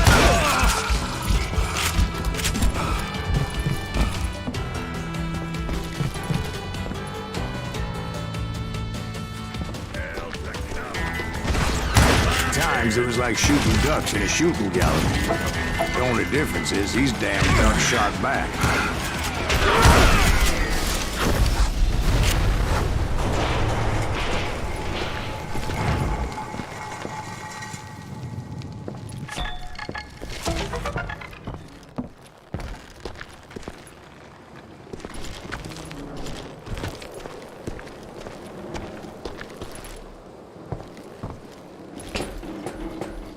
I kept hoping the law would show up and give me a You hand. mean like that giant Pinkerton posse that I read about? Did they come riding in, guns a-blazing to help?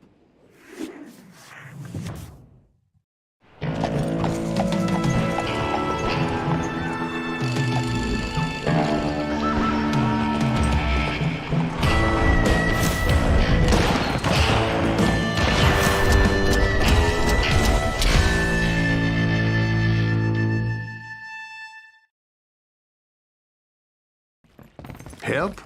From the Pinkertons? No, son. I had to fight the wild bunch all by my lonesome, as usual. Who the hell is that? He's mine! Take cover! Retreat! Retreat!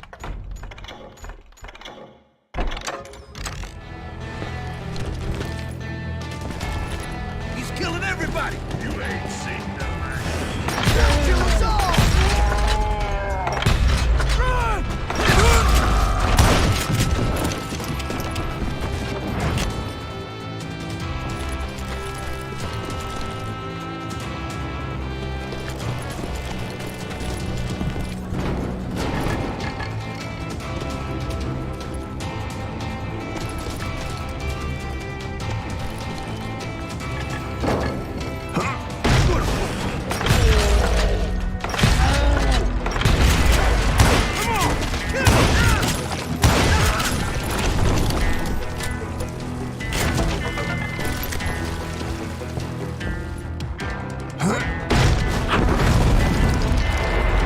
My guess is those dime novels didn't portray this as it happened, did they? Somebody's coming. Only a few stragglers were left. I had to cut them down pronto if I was going to stay on old Bob's trail.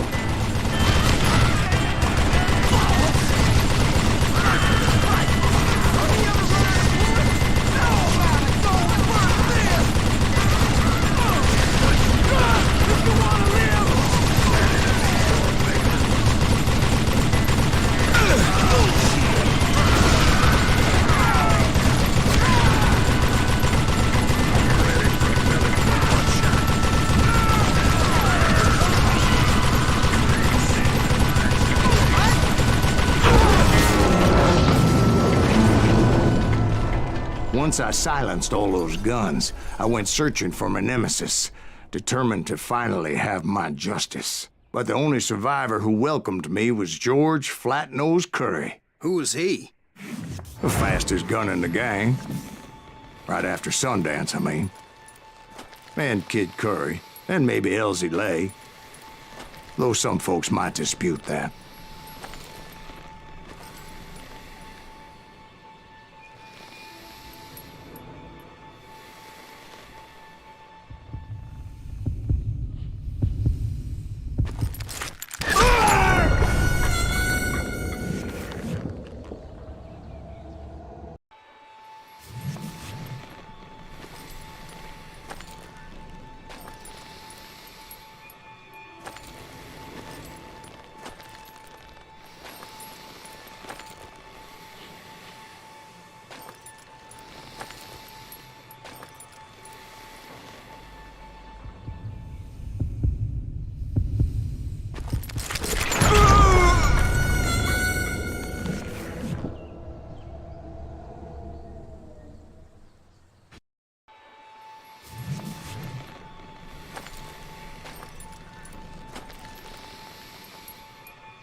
The fastest gun in the gang. Right after Sundance, I mean. And Kid Curry, and maybe Elsie Lay. Though some folks might dispute that.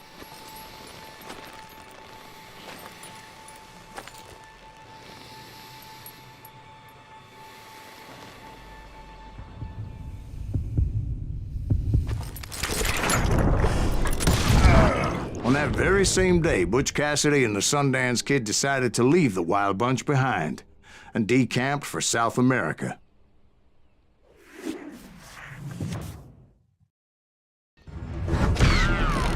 They ended up living down there for many years, but I'm sure you already know all about that.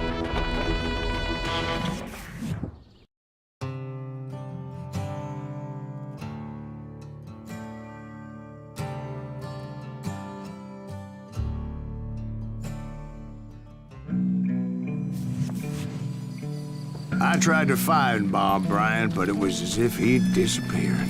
Sometime later, I heard the Wild Bunch was back together. Kid Curry escaped from jail, and now he was running the whole shebang. So I took to their trail, as I was still in pursuit of my brother's killer and hoped that he was back with him.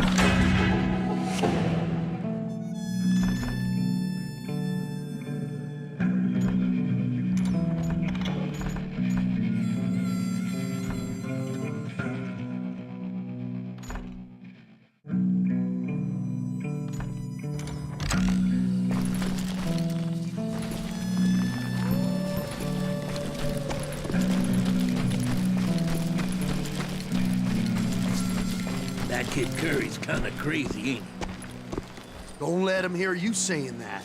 Anyways, I tracked those boys to a camp right outside Parachute, Colorado.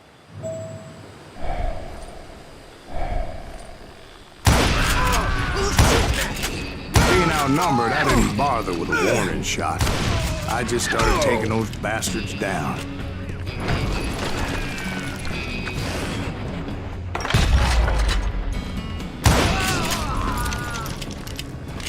Old Bob wasn't among them, and neither was Kid Curry. I could sense him close by, however, plotting something nasty. I just needed a clue as to their whereabouts.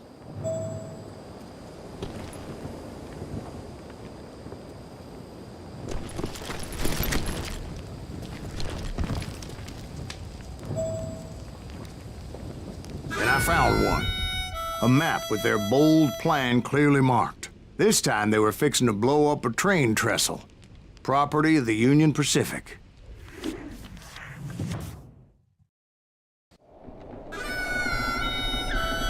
The plan clearly indicated how they were fixing to undermine several of the weakest wooden supports.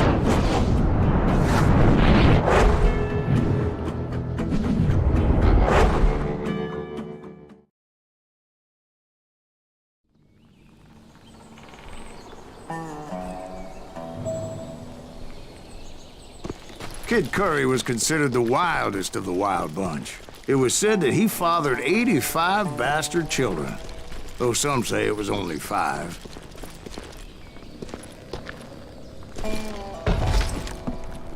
Kid Curry had bragged to a whore how he was gonna rob a train heading to the U.S. Mint in Denver. And that whore, Fat Sally, she told me.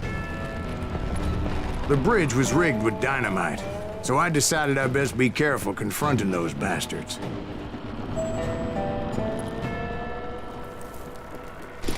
And I made it a point to remove any dynamite that I came across. A moment later, I saw a ladder that somehow had escaped my attention. Don't you blow us up now. Don't worry, I know what I'm doing.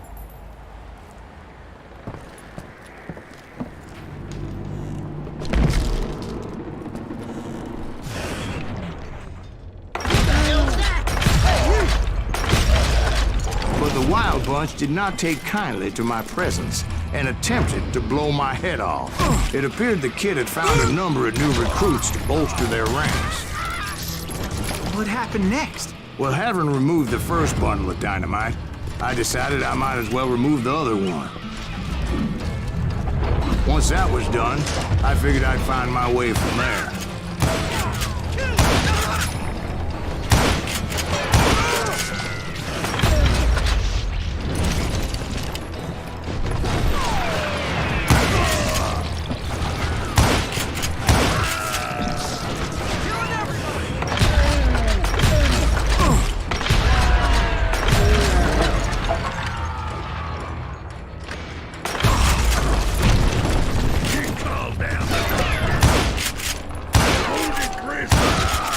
So, what happened then? Had to remove more of that damn dynamite. It must have been terrifying trying to make your way across. I was sweating it a bit, but then I noticed a footbridge tied up on high, so I shot the rope.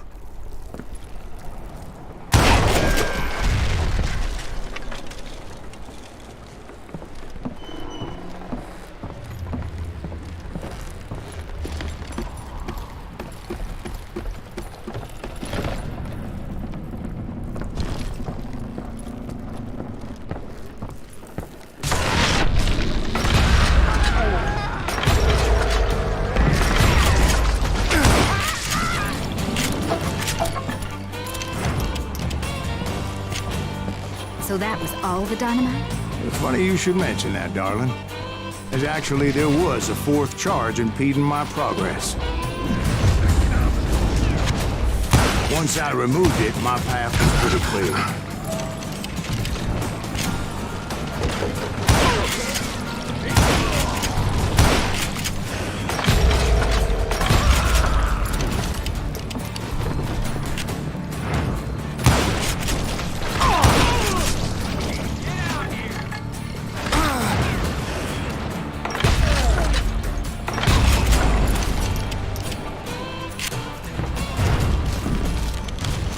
So I proceeded onward. I realized that that way just wasn't gonna work. I needed an alternate path forward.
Luckily, I found a cave, and as I made my way back to the bridge, I saw something that concerned me. It was a long burning fuse, and it was moving fast as hell. I had to catch it.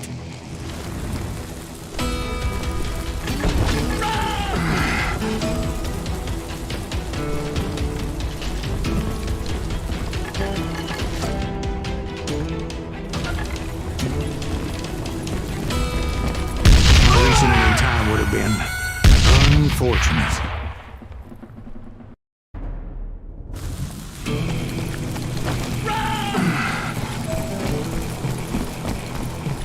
The burning fuse was so damn quick, I had to run like the wind.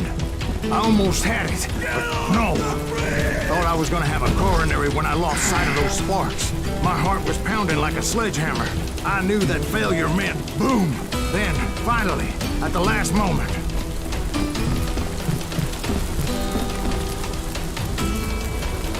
Whew. Of course, I was successful, or clearly I wouldn't be talking to you folks here today. Naturally, I removed the last dynamite charge. Well, it was a touching reunion. But by this time, I was thoroughly exhausted and dragging my ass, as I was not a young man anymore. Of course, I had to tread carefully. Otherwise, I could, well, die.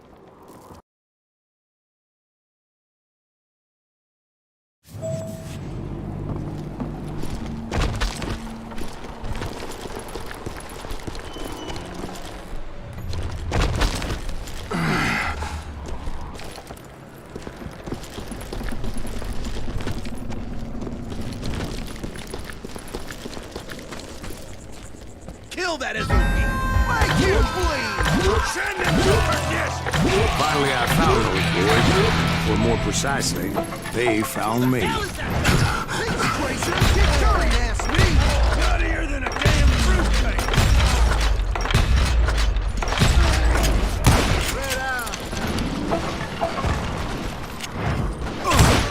Just when I thought things couldn't get worse, Kid Curry opened up on me with a goddamn Gatling gun. It was hidden in this tunnel and pretty well shielded.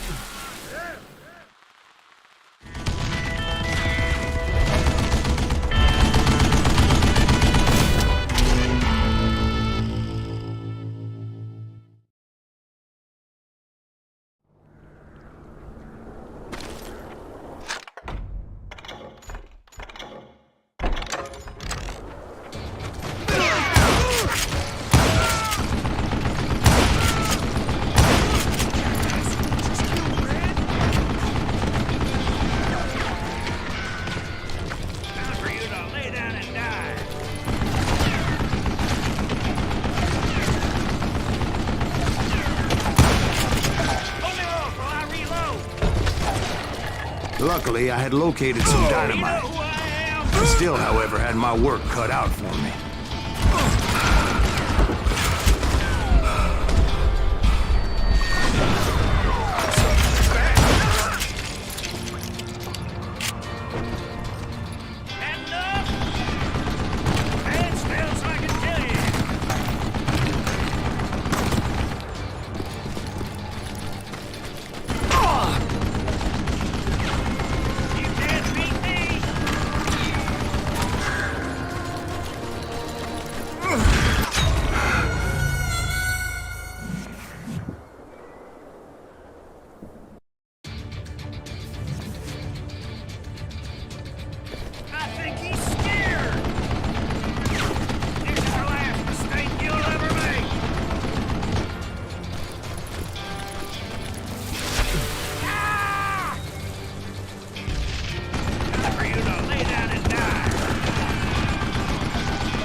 tunnel down.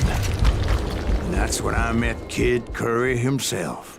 He had decided to stop pussyfooting around and deal with me personally.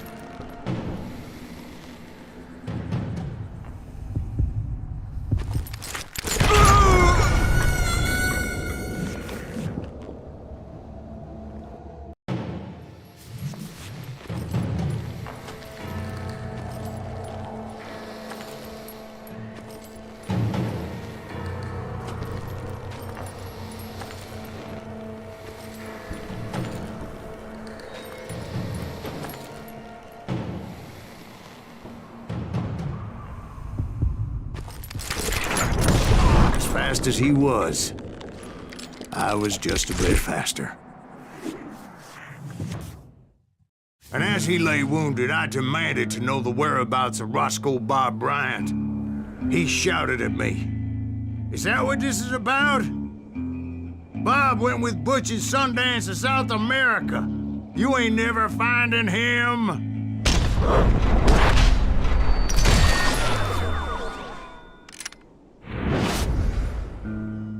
Those were his last words.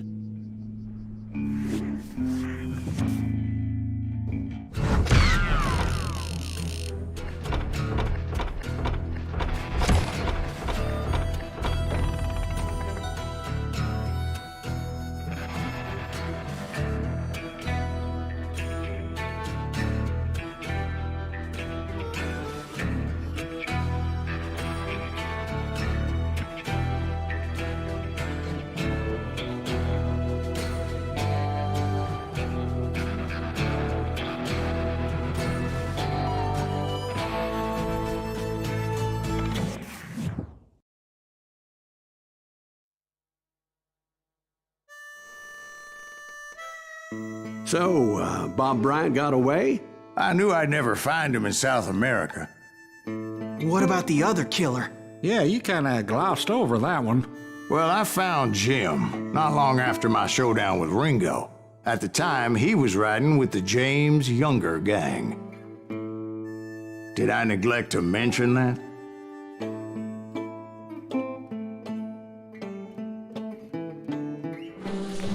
Jesse James? The greatest outlaw who ever lived? Jesse and his kin rode with Quantrill when he raided Lawrence, Kansas, and killed near 200 people, boy. Nothing great about that. And from there, him and his brother went on to rob banks and trains from Kansas to Missouri. Which is why there was such a rich bounty on their heads. 40 grand for both of them, dead or alive. That's one hell of a payday.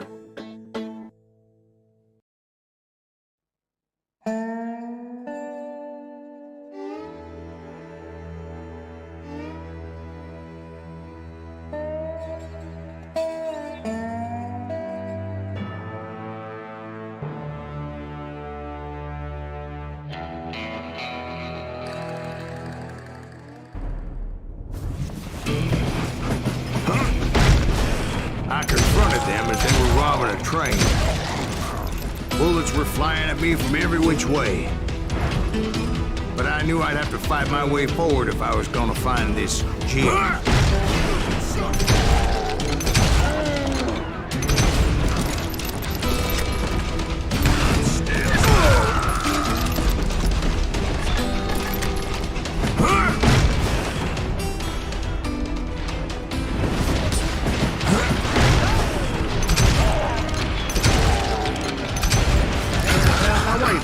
Now, how'd they stop this train in the first place? Well, the James boys were experts at this.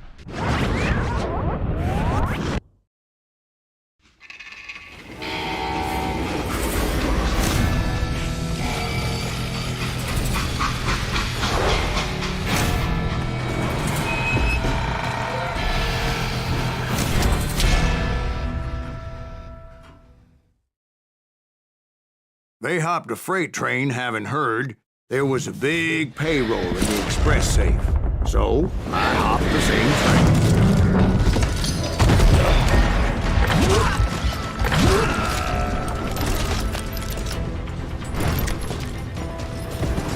The James Younger gang was decimated after that little fiasco they had in Northfield, Minnesota.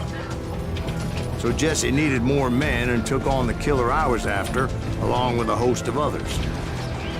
I was hoping to find my man and put a bullet in his head.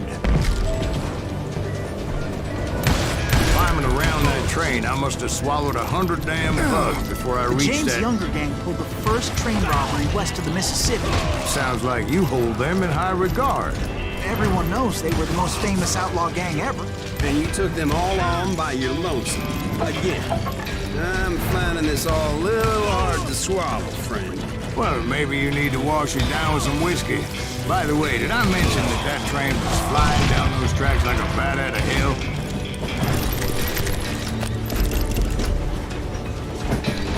Death is coming for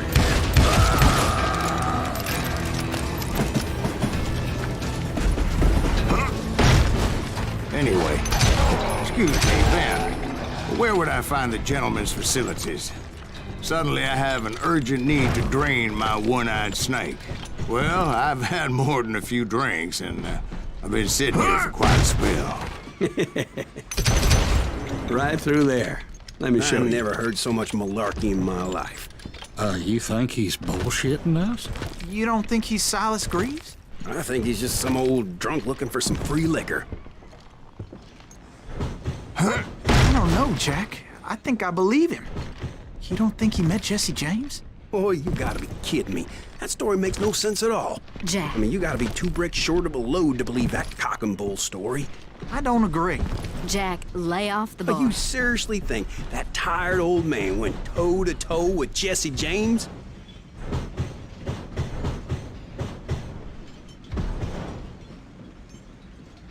Well, that's better. Did I mention that this Jim was married to the infamous Belle Starr? Of course, I didn't learn that until later.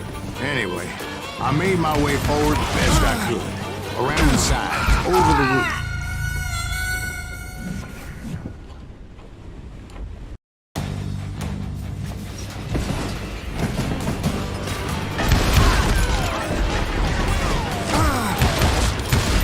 At some point, some sumbitch saw me and shouted out, "It's the damn Pinkertons!" It's a damn Pinkerton! Now, I never worked for that limey cocksucker, but I guess they assumed I was one of his assassins. Those evil bastards firebombed Jesse's mother's house and killed his stepbrother. It was a rickety ride and quite precarious.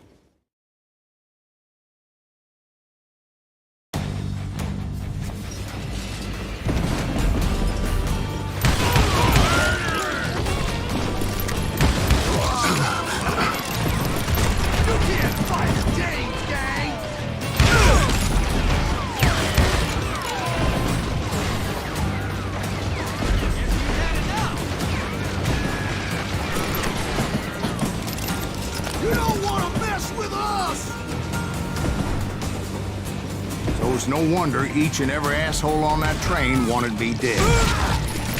Everybody's always mistaking you for somebody else, aren't they? Why is that, I wonder? Don't rightly know, Jack. I'm just telling you how I remember. I bet you are.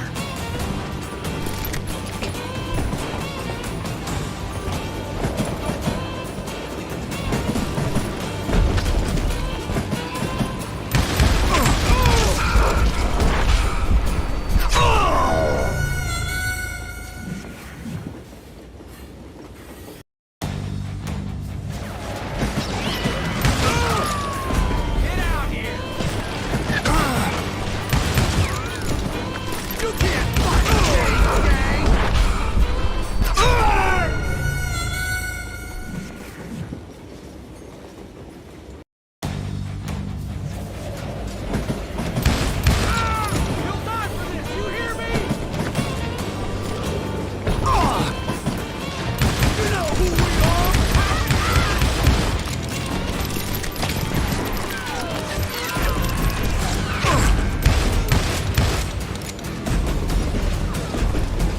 came across a flat car piled high with logs and had to come up with a creative way to make my way forward.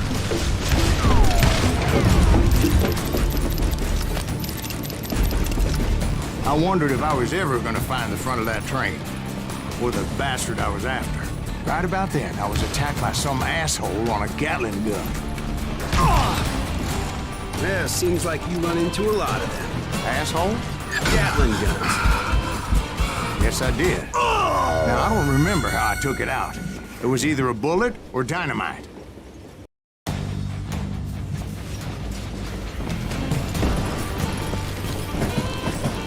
Right about then, I was attacked by some asshole on a Gatling gun. Yeah, seems like you run into a lot of them. Asshole? Gatling guns. Yes, I did. Now, I don't remember how I took it out. It was either a bullet or dynamite. Where would you find dynamite?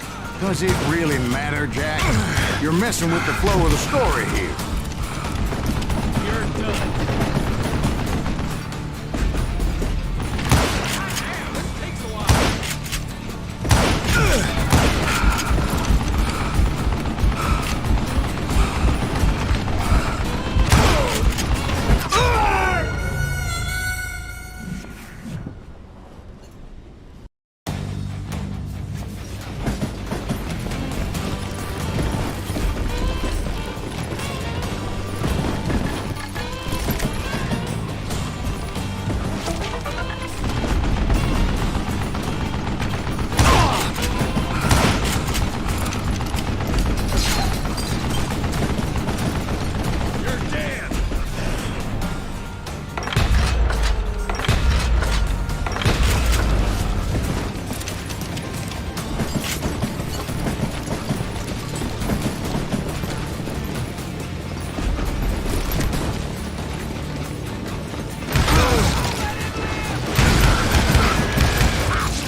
Looking for Jim and shooting any son of a bitch stupid enough to get in my way.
And that included Jesse James himself.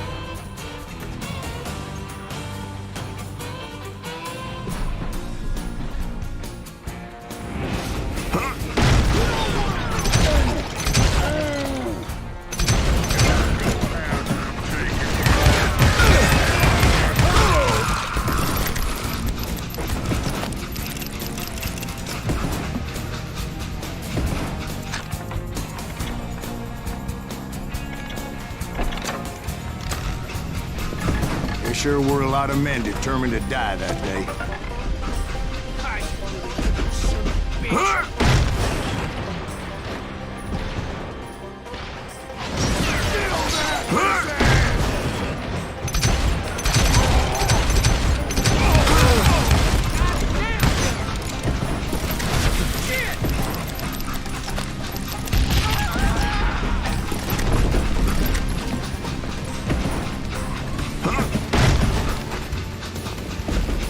It was then that Jesse detached the express car from the rest of the damn train.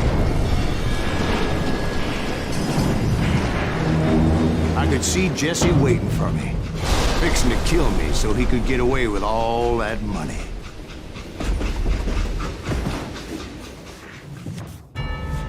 You had a showdown with Jesse James?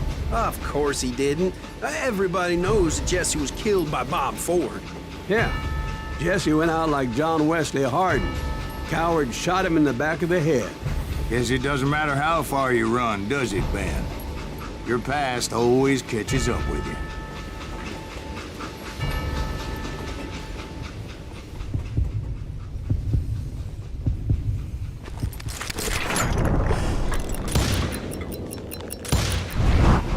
Yeah, I didn't kill Jesse James. Just wounded him bad enough to convince him to hang up his guns. What about that Jim fella? What happened to him? I figure he was up front with a gun to the engineer's head. That bastard slipped away again. I'll tell you how I got him. But first I need to wet my whistle.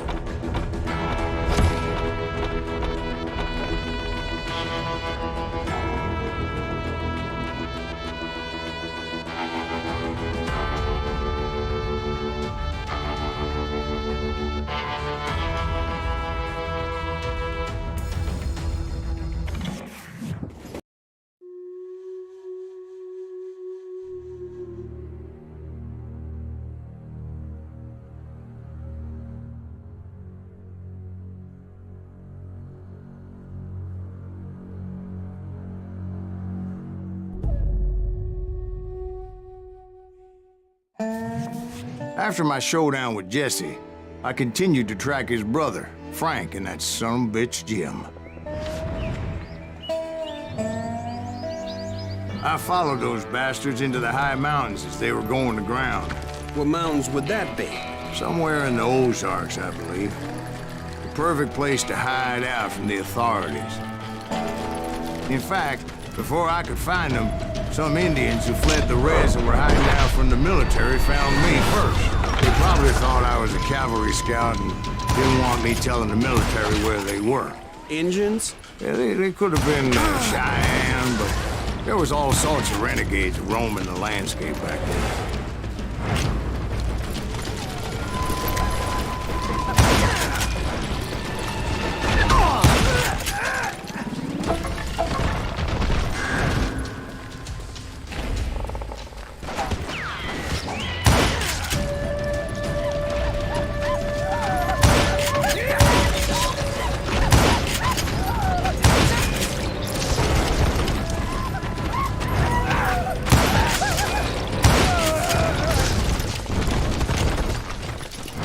Hey, how about another whiskey, Ben?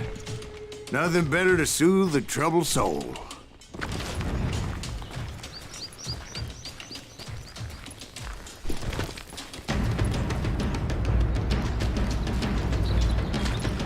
Now, where was I? Indians, right. I had more than my share of run-ins with the Red Man. Like that time... Did I tell you about Grey Wolf? Yes, sir. You did. Ah, of course I did.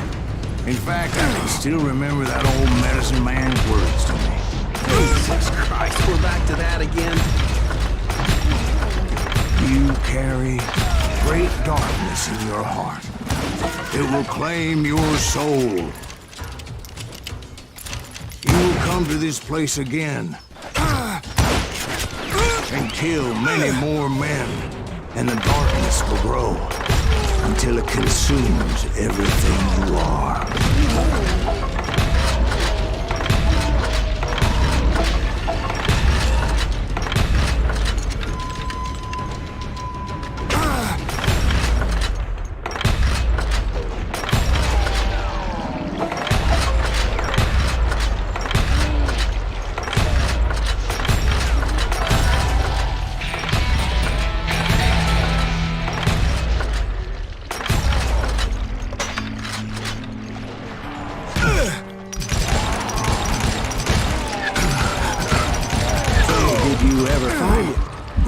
The man you are after.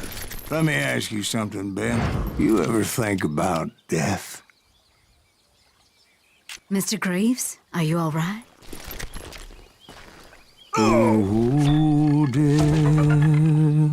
Oh, death.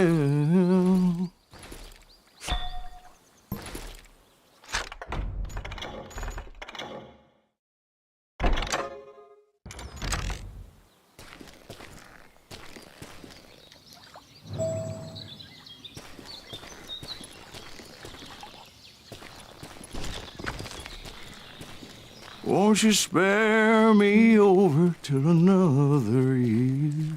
What is this that I can't see? With ice cold hands taking hold of me. Well, I am death, none can excel. I'll open the door to heaven or hell. Oh, death, someone would pray. Could you wait to call me another day?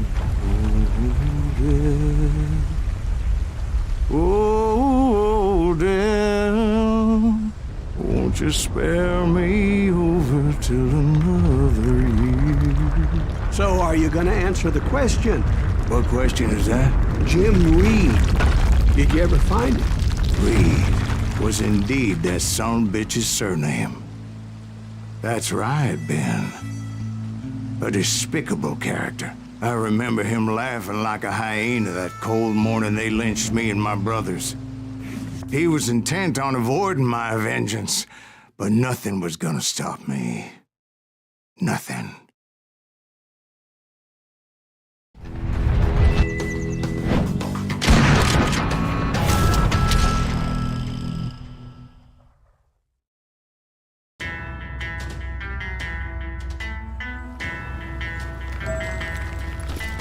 I finally did track those outlaws down.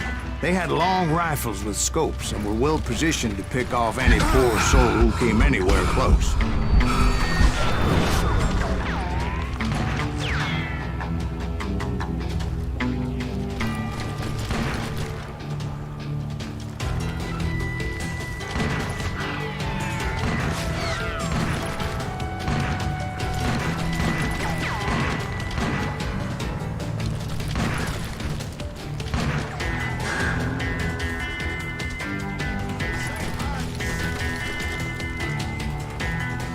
I'm guessing Frank James believed I was responsible for the demise of his brother Jesse.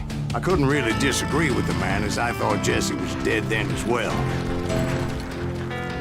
He backed off as I closed in on him, but he was still intent on killing me. And when I closed in on him again, he backed off again, looking for a better angle on me.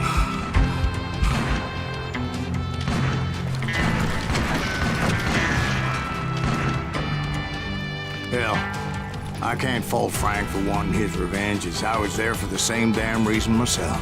At this point, I'm guessing you think Silas Greaves is a worse murderer than Jim Reed ever was. No, sir.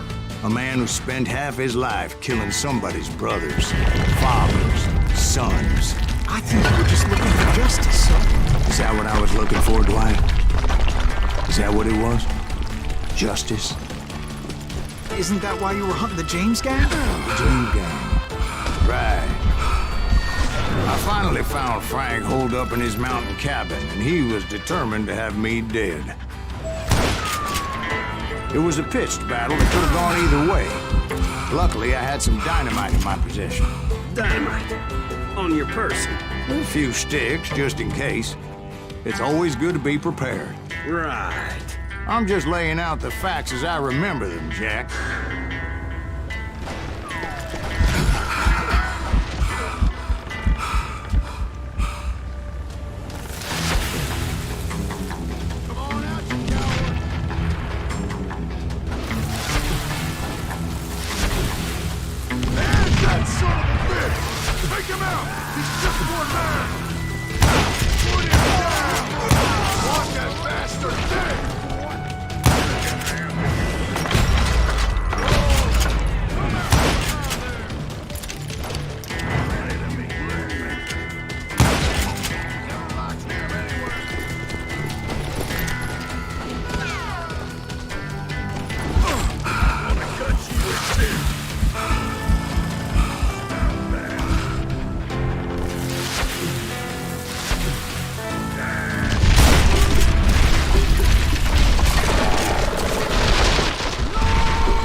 shack?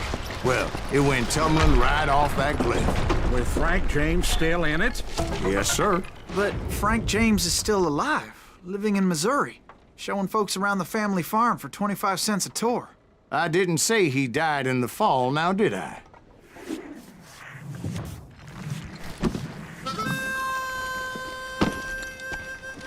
I'm done with this damnable outlaw life.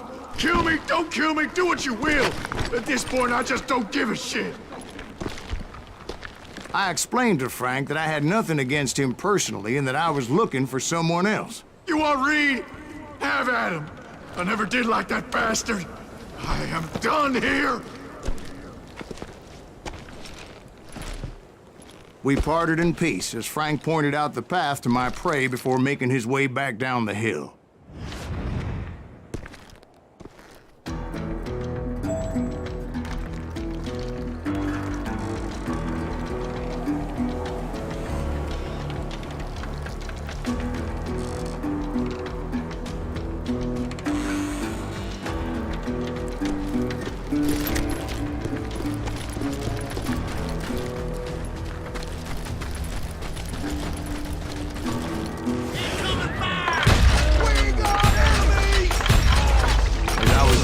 Not to let that murderer escape my revenge again.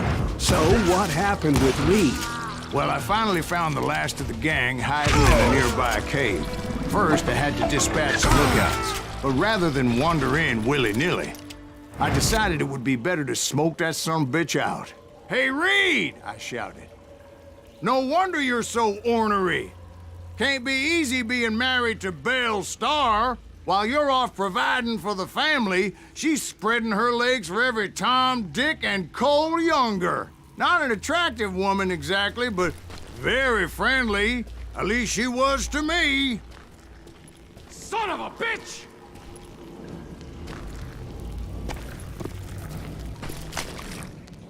It was then that the last bunch of bandits jumped out of hiding. Why won't this asshole give up? Will someone please kill him?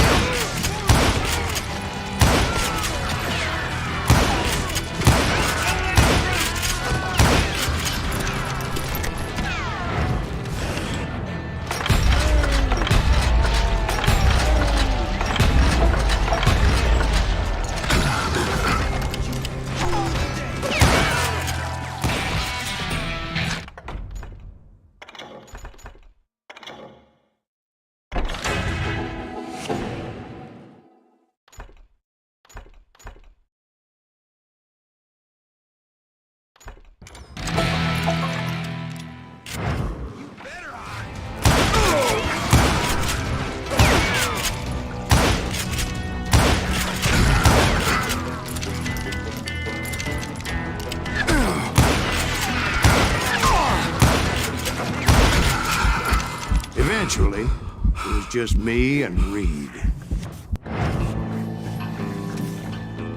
I had waited a long time to face him down, so I could repay him for what he did to my brothers.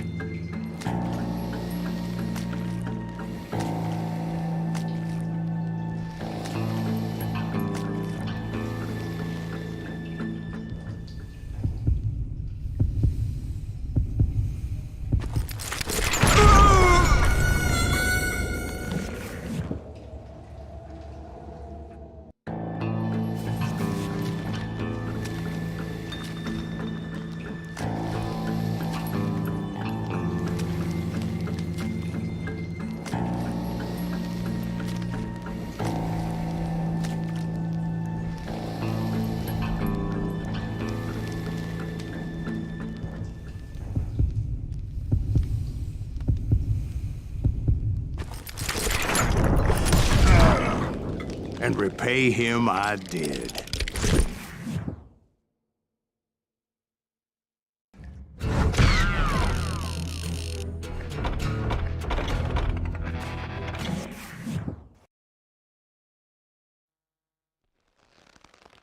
Well, I don't know about you boys, but I'm pretty beat.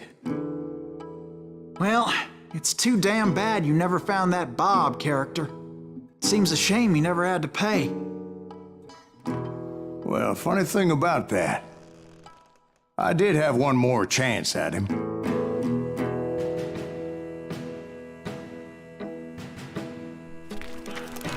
Six months ago, I heard that Butch and Sundance were back in the States and had gathered up some of their old gang.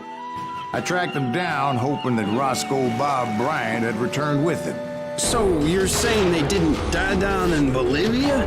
That's what I'm saying.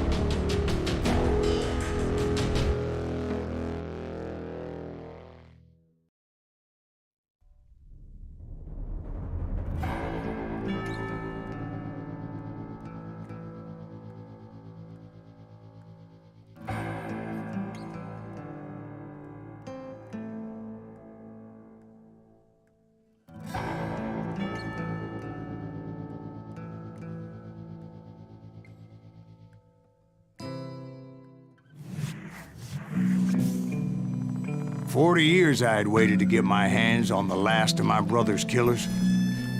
Not even an army of demons could have stopped me now.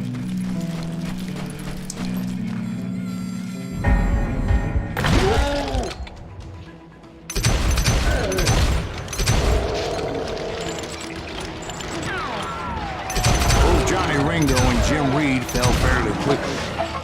But the last one, Roscoe Bob Bryant. That son of a bitch had managed to escape my vengeance time and time again. I couldn't even be certain I'd recognize him after all those years. By now, he had to be close to 70. For all you know, he could have been dead. That thought had indeed crossed my mind, as did others. For instance, did my thirst for vengeance turn me into something worse than the man I was after? By this point in my storied career, I had killed more men than Bob Bryant ever had. Nothing could stop me from taking his life. I've been after that killer forever, from the time I rode with Billy the Kid. But that chapter of my story you already know. Chapter of that fairy tale, you mean? Suddenly, it was 1910. There I was, an old man roaming a ghost town dead almost 2 decades. The town was falling apart, just like me.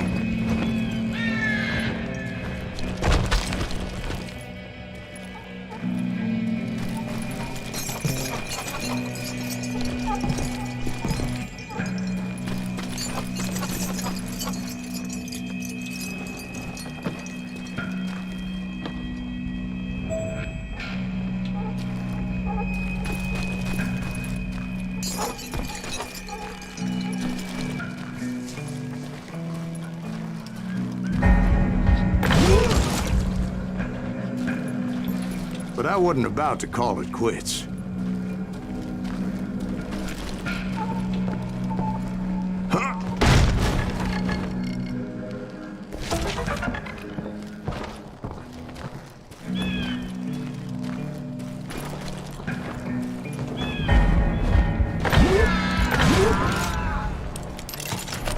Even though the ghosts of my dead brothers were begging me to end what I started so long ago.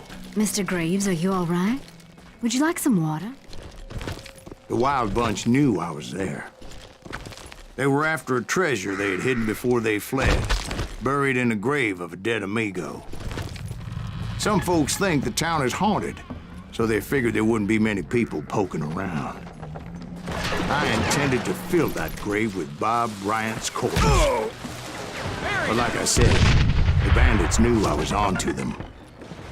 They lured me in and hit me with everything they had. That old fart ain't right in the head.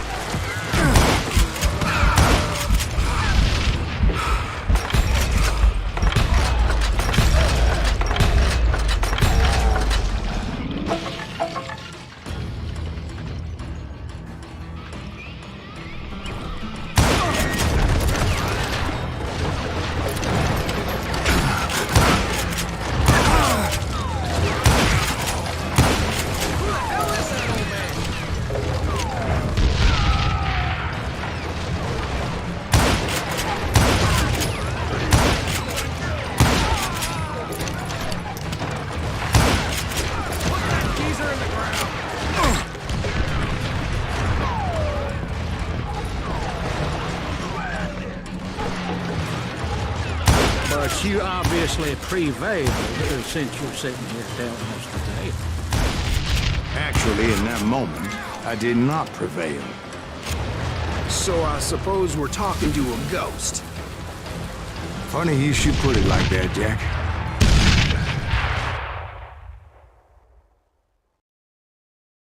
Because when I woke up,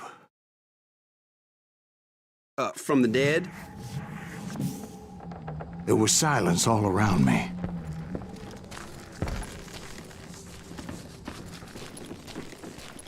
I could swear to God I saw Billy then. Billy who?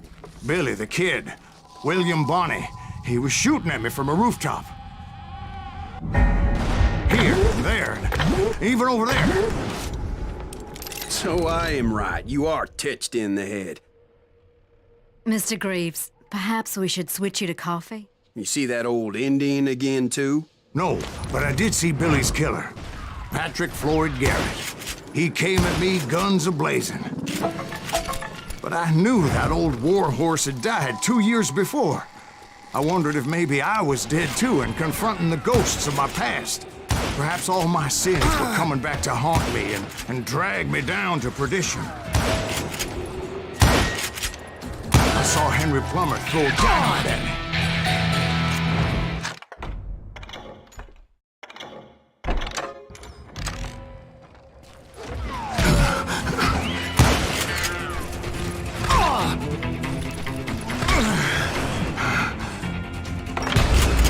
In the gates of the cemetery, I saw John Wesley Hardin, just like I remembered.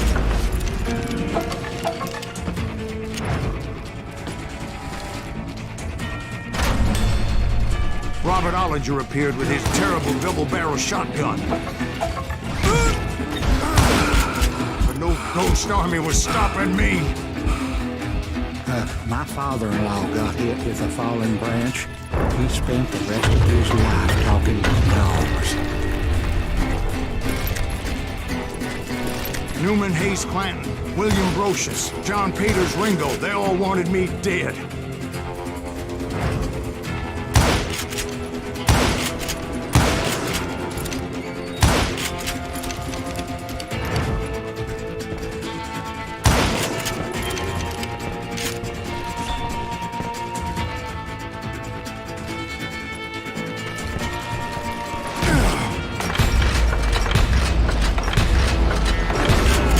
Dalton brothers, Robert and Grattan, guardians of the Garden of the Dead.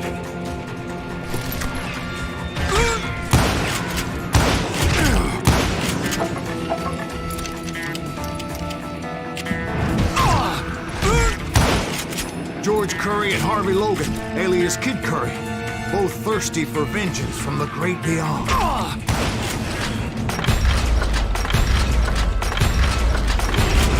Jesse, Woodson, James, and Jim Reed.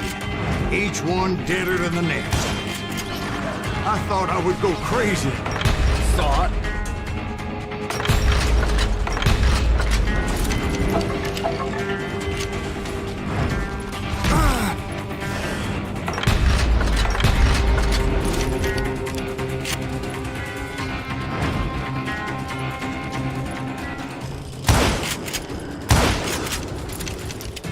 Finally, I saw Harry Alonzo Longabaugh. The Sundance Kid?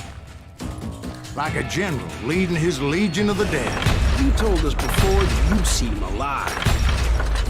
He was alive.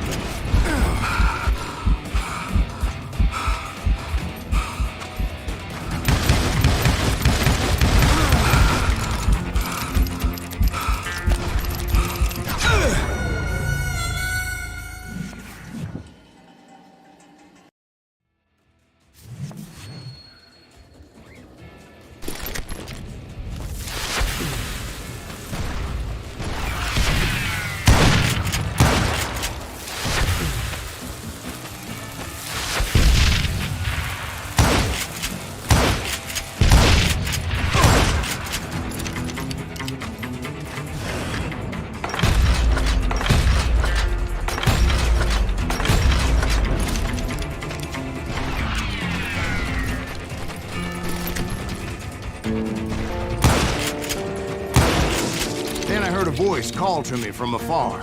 It was Robert Leroy Parker, a.k.a. Butch Cassidy, coming at me from out of the fog. Thanks for taking care of that bastard.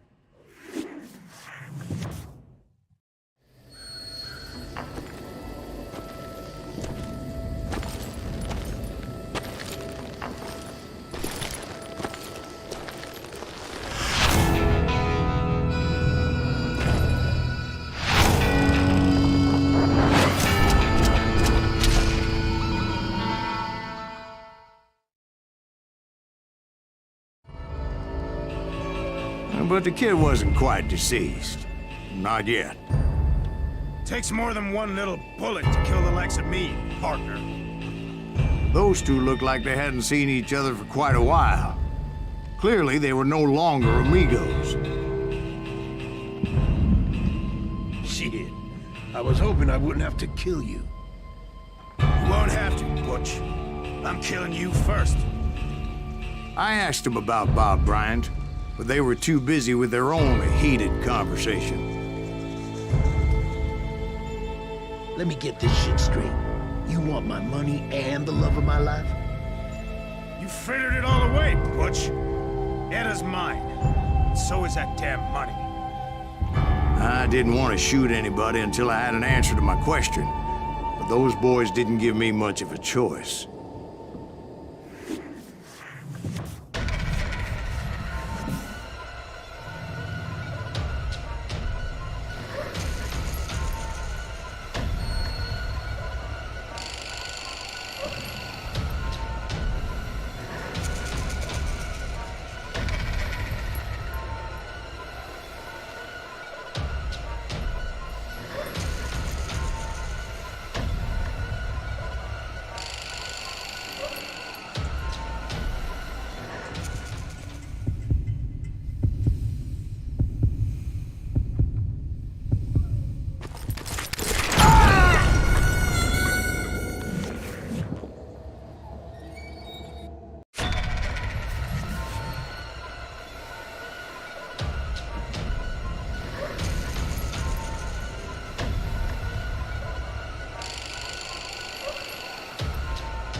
Butch Cassidy and the Sundance Kid died there in that cemetery not 6 months ago.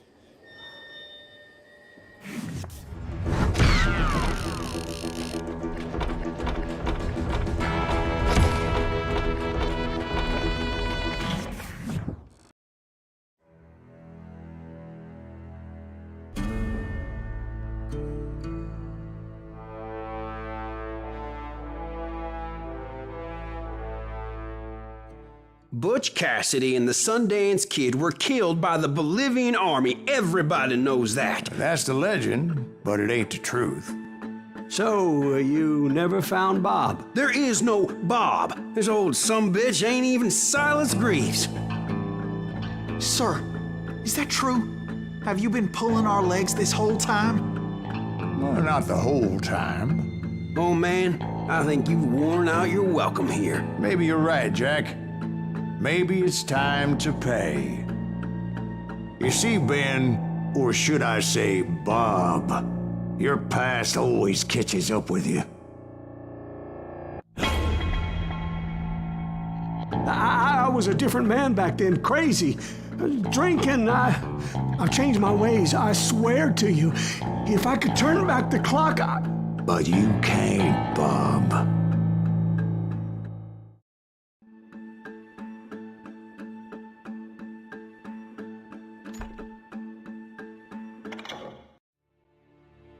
Why'd you toy with me like that? Telling those tales, knowing all along. Why not just lay your cards on the table? Wanted to suss you out, Bob. See what kind of man you turned out to be. Maybe prod you into drawing on me. See, all those years on your trail turned me into a killer. Can't even remember who I was before you tried to murder me.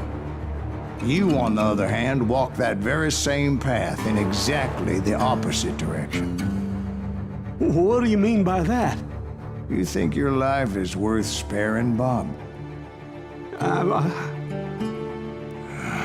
Boy, what's your name again? It's Eisenhower, sir. Dwight Eisenhower. What do you plan to do with your life, Dwight Eisenhower?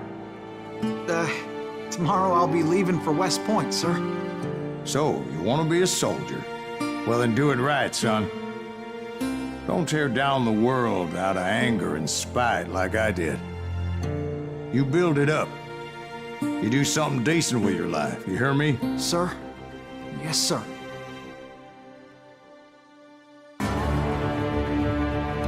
I won't have it said I left you with nothing, Bob.